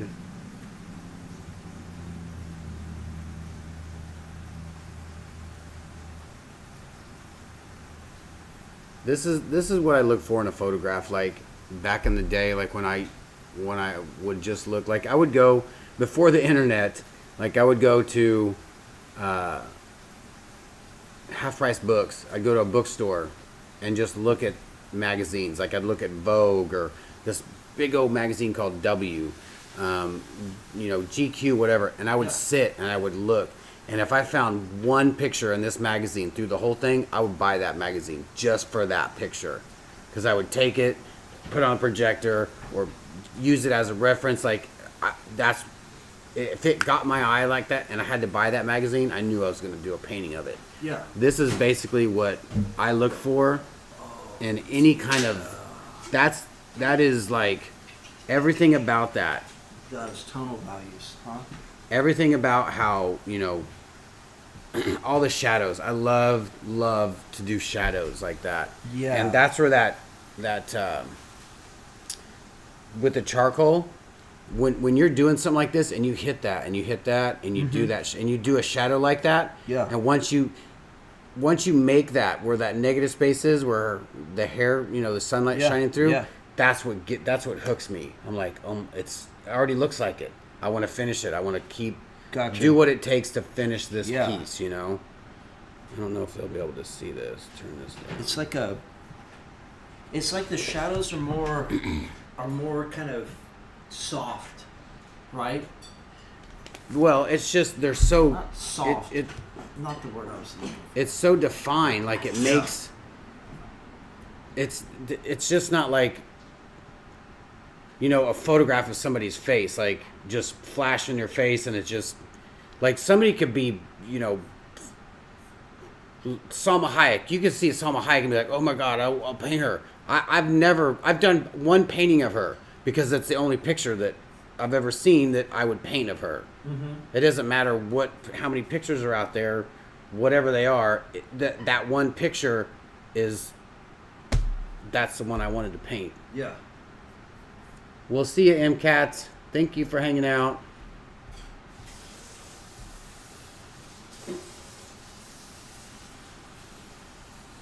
What else we got?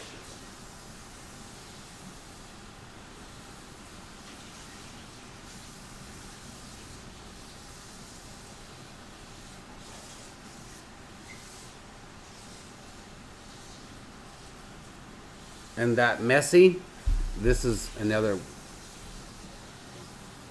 just straight up messy. Oh, no. Like you're not trying to, be clean. You're not trying to be precise. It's another thing of paint what you see. How dark that is. Just how dark that is. How subtle underneath her nose. Like, yeah. And I was literally just like scrubbing the paper, like scrubbing the canvas with a rag with my hand, like, and then I could wash it out with water, and it would take away some of the darkness. So, but there would still be 3 different tones of black there that made that shadow look even better. Like if you can just have it in your mind to just not be so structured and this is how I should do it, this is how it's going to turn out. It's amazing. Like I need to amazing. Let go sometime, and just I guess I'm gonna order some charcoal and some canvas and knock something out. Yeah, it's pretty awesome. Because like that photography style that you're showing right now is kind of like where I like to live within some of those. Like that's a perfectly lit portrait. You know what I mean? All right, let's see here. I'll show you what I'm gonna go back to doing.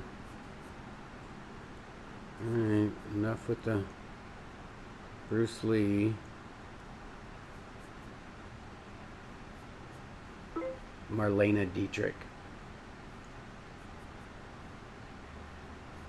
This is the stuff that I started. This is what got me on the book in Deep Ellum. Like, this is what made my name, is reproducing these type of pictures. Heavy shadows, like dramatic. Yeah. That's what I love to do. And this is where putting in the dark first comes in, like, because you're defining stuff. Starting out, like what you're doing there with that first part, you're like, oh, it's not working. Dude, you're not even 10% starting on that. Yeah. If you can just continue, maybe go a different direction, do just the dark part. Just do just that dark part. Just do Might as well. Yeah, just do just the dark parts that make that baby look like that baby. Not a full, blacked out, but just the dark parts. If you guys can see that. I've actually painted that before back in the day too. The old, silver screen actresses. Marlene Dietrich, Carol Lombard, Hedy Lamarr. That was all like, phew. I sold a lot of, hundreds of canvases. Marilyn Monroe. Marilyn Monroe is so difficult to paint.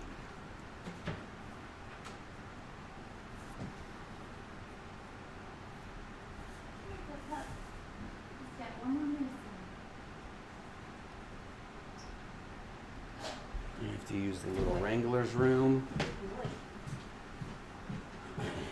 Little Wrangler's room. Restroom. Oh. I'm like, what?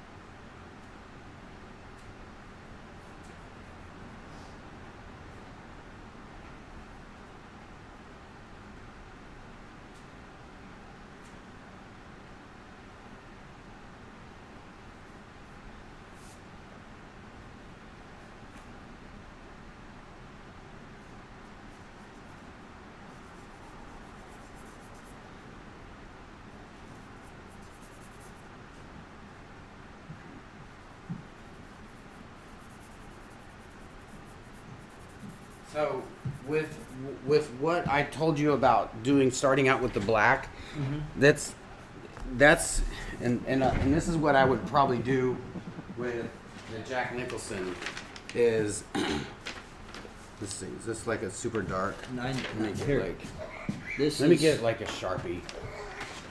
A Sharpie will work a lot better. That's Prismas. I think it's over there.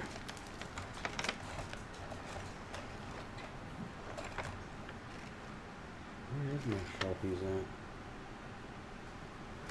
at? I don't even have any Sharpies.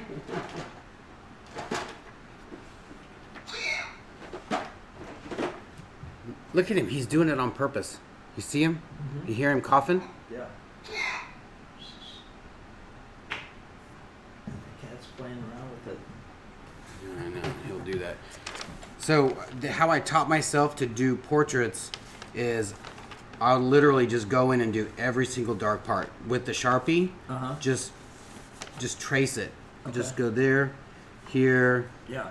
Don't do any of the don't do any of the light stuff. Do only the dark stuff. Okay. Only, and then turn it over, and it'll be on here, the dark. Yeah. Cut out whatever that dark is, And if there's, you know, something that makes a circle, you do a half a cut, so you leave the circle or whatever's in there. Uh-huh. And then turn it over and you spray it light, like a light gray. And then you have all the dark parts. You have everything that's supposed to be dark, and then just shadow and fill the rest in. With that baby, you could do that with that. Like, all you'd have to do is just do boom, those big old eyeballs, the two nose, and that little dark part right there. Like, what you're doing. Literally what you're doing. Maybe that's the way I need to attack it, because I would start building and hours upon hours, and I'm like. And like this dark hair, use a lighter, but use it. I've got a 70% on here. Oh, these aren't like fat. I thought these were like those. That's what I like, is like you can kind of. That might be that is like super light. Yeah. I would sit there and like go crazy with that. Wow. Oh yeah. What is it? 20? That might be out as well. Yeah, that one's probably out. Try the that's 40. Or here's a 90. Yeah. But with his hair like that, like going with just a little bit, and just get loose. Just be loose, but with something lighter that you know that you're going to go darker over. Yeah. Just so you know, you have that. You have it already. Now you just work from that. Work from that little. He's got that little. Yeah, up there. Yeah, his little calic. That's probably what that is. Looks like he cut his own hair there. Probably so. You know, just be loose with it. Don't try to be so. I don't want to say structured. I don't know. The terms are. But that's kind of how, you know, like if you look at my artwork, that's kind of how I was kind of taught. You know what I mean? Like that real super structure.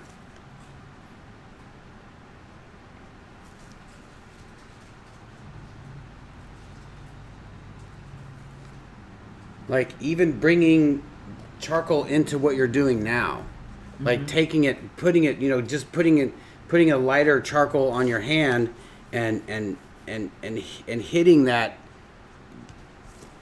like putting that little, like in these, you have to leave that, like even just do just a hint so you can see where it's coming from. Yeah, like it guides you. Yeah. It gives you a little more confidence to, okay, I have that, let's move over here, and you're not worried about it.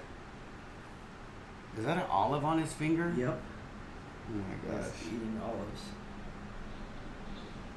See, that's awesome, and I would tell that person, I hope it looks like an olive.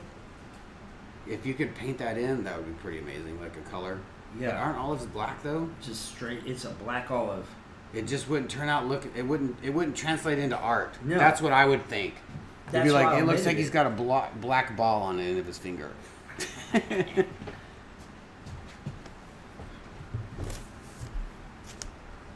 Lisa said, I love how open Mark is to trying a new approach. I mean, all else fails, back to the drawing board, right? Yeah. I mean, I can reshoot it with the projector, and that's kind of what you and I, when I got here, that you've helped me out with as well, is like, you helped me find a new projector. I mean, I can go back home and just start it again. Yeah. Just like you said, it's like erase, do over, because if I don't try anything new, I'm never going to expand, right? Mm-hmm. Good night, Mike Reed. I didn't even know you were in here, bud. Sorry. I had no idea. Such a good class. Thanks for this, Jeff. This is amazing. Well, thank you, Linda. This is amazing art cast, Jeff. Really glad you did this. Thank you, Shading of the Heart.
Well,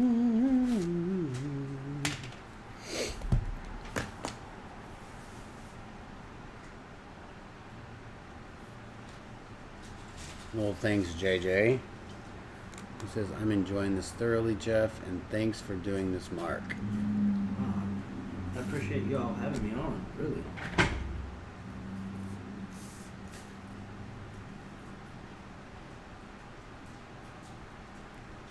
I just feel like it's such a, like being an artist is it's sometimes it can be a lonely thing because you can't just talk to anybody about what you're doing, how you're doing it, what you're going through, and like why you're feeling this about a certain piece, because people just don't understand. You can't expect them to understand. Yeah. What's it like? The conversation that we had growing up in school. It's like, my senior year, my dad's like, "Why are you always drawing schools?" I'm like, well, "It's what I want to draw right now." Like that anatomy and all of that kind of goes well, and now you can see, like, that skull piece that's sitting over there is amazing. I don't know where I was going with it, but it's kind of like you can't sit there and talk to like your friends in school being like, "Oh man, I did this awesome piece," and they're like, "Well, I ran track yesterday." You're like, yeah. Oh, great. Cool story, bro. Yeah.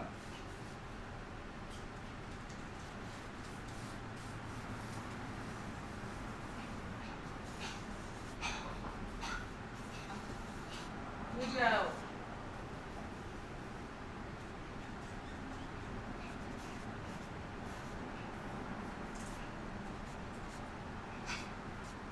No, Cujo.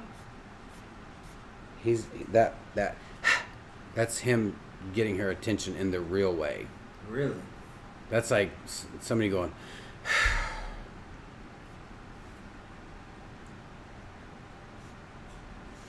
oh, and what I was getting at with, some artists, they just, No, Cujo. and they probably don't think that people are going to relate. So being able to talk stuff out, it could, spark something and want to be like, I've been wanting to ask that. I forgot about this, or ask something that they really want to ask, Mm-hmm. If they don't know, they think it's a stupid question to somebody else. What do they say? The unasked question is a stupid question? Yeah. It's true.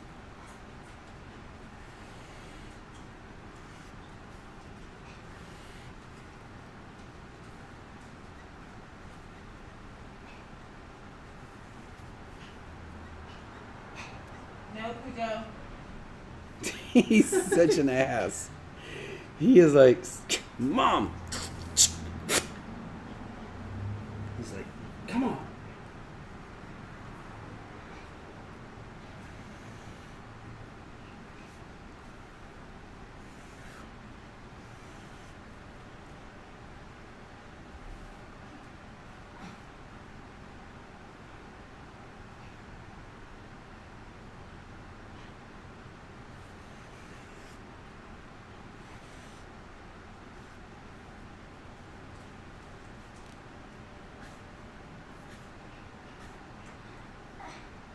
Persistent. You gotta hand it to him for that, right? No point. I'm just gonna sit here and waste this paper. I think this is like watercolor paper. That's why my pens are like just mixed media pad. This is like this is like straight up.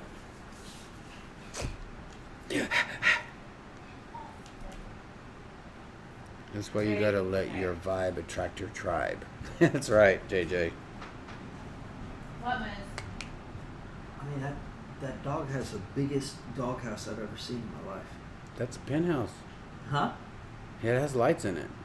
That thing that's a dope doghouse. Is your beer up there? I don't know why that. Are the lights on that? No. Tell her. I don't think it's plugged in. Huh? I think you have to plug it in.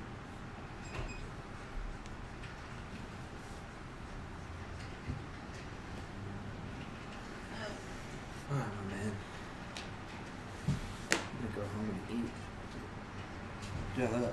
I mean, laying it down. Check it out. Like laying all that dark down. Yeah.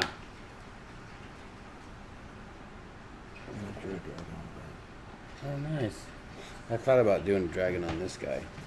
Do it, One of my like super loose. Yeah. Dragons. Rad.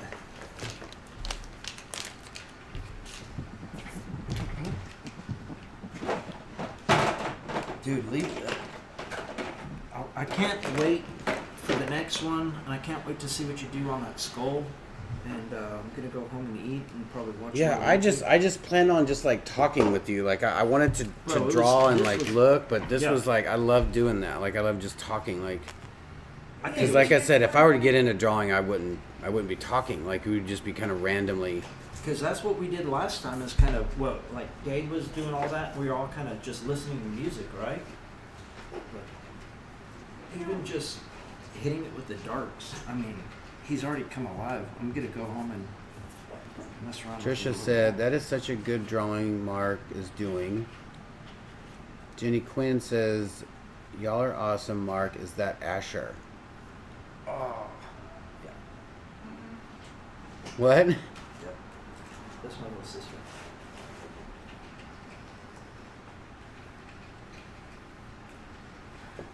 Thanks, guys. Gotta go resin. Well, thank you for joining us. I think that is, this will be a wrap, you guys. Use the penthouse light on? No. It didn't look like it. Look at him with this bear. That's what he was calling me for. Yeah. That's what he wanted? Yeah. Was the bear? Mm-hmm. Sometimes he can't jump up on the couch. And he needs assistance. My family has blown up a group chat. They're like, what is Mark doing? Why isn't he answering it? He's on YouTube right now. Yeah, that was cool. Yeah. Everybody says, thanks, guys. Thanks, guy. Had to watch. Love it. This was amazing. I have really enjoyed this session. Well, we appreciate it, y'all. You guys are awesome. I'd like to try to do this a lot. It'd be great. I mean, I'd love to come on every other month or something like that. You and I can set up a date and we just see what we're doing. Because Dude, got you some just skateboards and everything. You just tell me. We do whatever. Like. Have you ever thought about wood burning on those skateboards? Have you seen those wood burner things? Like laying a portrait down on that? I was in Azel the other day, and I was like, don't even look, don't even. And I looked, I was like, oh man, like different tips and everything. Oh yeah. They're on Navi. Yeah. And then glaze it over. It's like a Miami penthouse over there. That doghouse is the raddest doghouse I've ever seen. Yeah. Yeah. Like dude, there's so much I want to do. Like that's what I love about the whole YouTube thing. It gets me going, it gets me wanting to do, that I just start buying stuff on Amazon because I want to have it just in case I want to do it. I want to try it, But then, like you're saying, like some of it you never even use though, right? So maybe the next time we go and like you and I pick out a theme of we haven't done it, you and I attack it. That'd be kind of cool. That'd be fun. Thanks, guys. This is amazing. Love it. Yes, please. Yeah, dude, it would be. I love it. I love doing a little something different. Yep. All right, you guys have an amazing Tuesday night. Check us out on all our social media. Boink, boink, boink, boink, boink, boink, boink. If you like this, please let us know.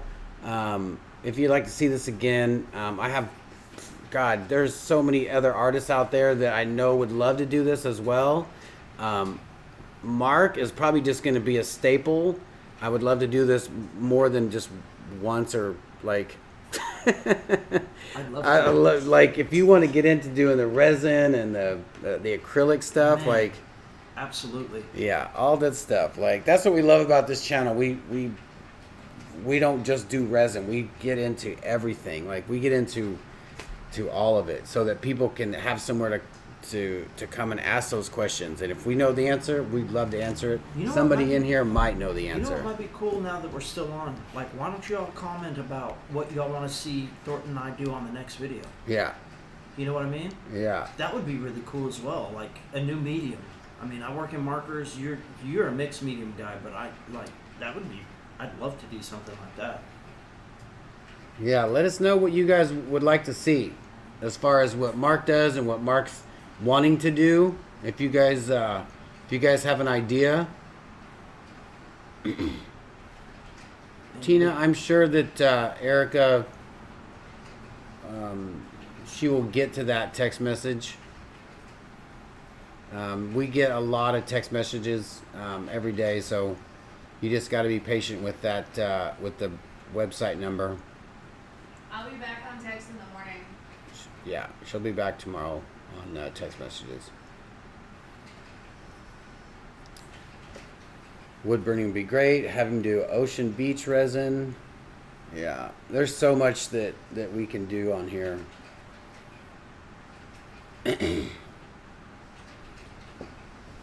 All sorts of stuff. Yeah. I mean, I haven't messed with any resin yet.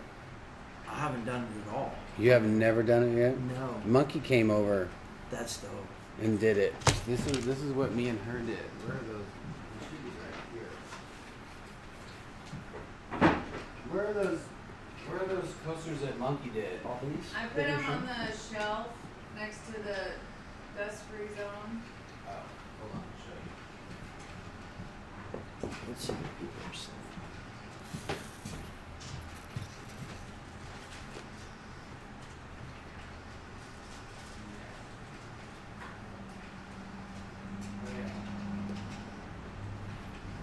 Right, she had a blast. Not sure which Skulls one and it was. Dragons, a mixed medium. Oh, dope. Yeah, little Christmas These things are ornaments. sick. These are the ones that you peel off one side and you leave the other. Okay. So you can pour it, and then when you peel it off, it's nice and clean. Yeah. See, this is what they look like otherwise. Gotcha. Yeah. These are the ones I did the other day doing green marble. Ooh. I tried to make green marble. This was my first attempt. So dope. And this is how I wanted it to look. The second one. Just with this pearl white. So what would acrylic something like this is like? This could almost be like a countertop almost, huh? That's what yeah. That's what you're trying to accomplish. Well, yeah, this would be if somebody wanted a green marble in their home, yeah. So dope. Yeah. And then do a one-dimensional drawing on top. Oh, I did a like a super just like random thing like this. Mm-hmm.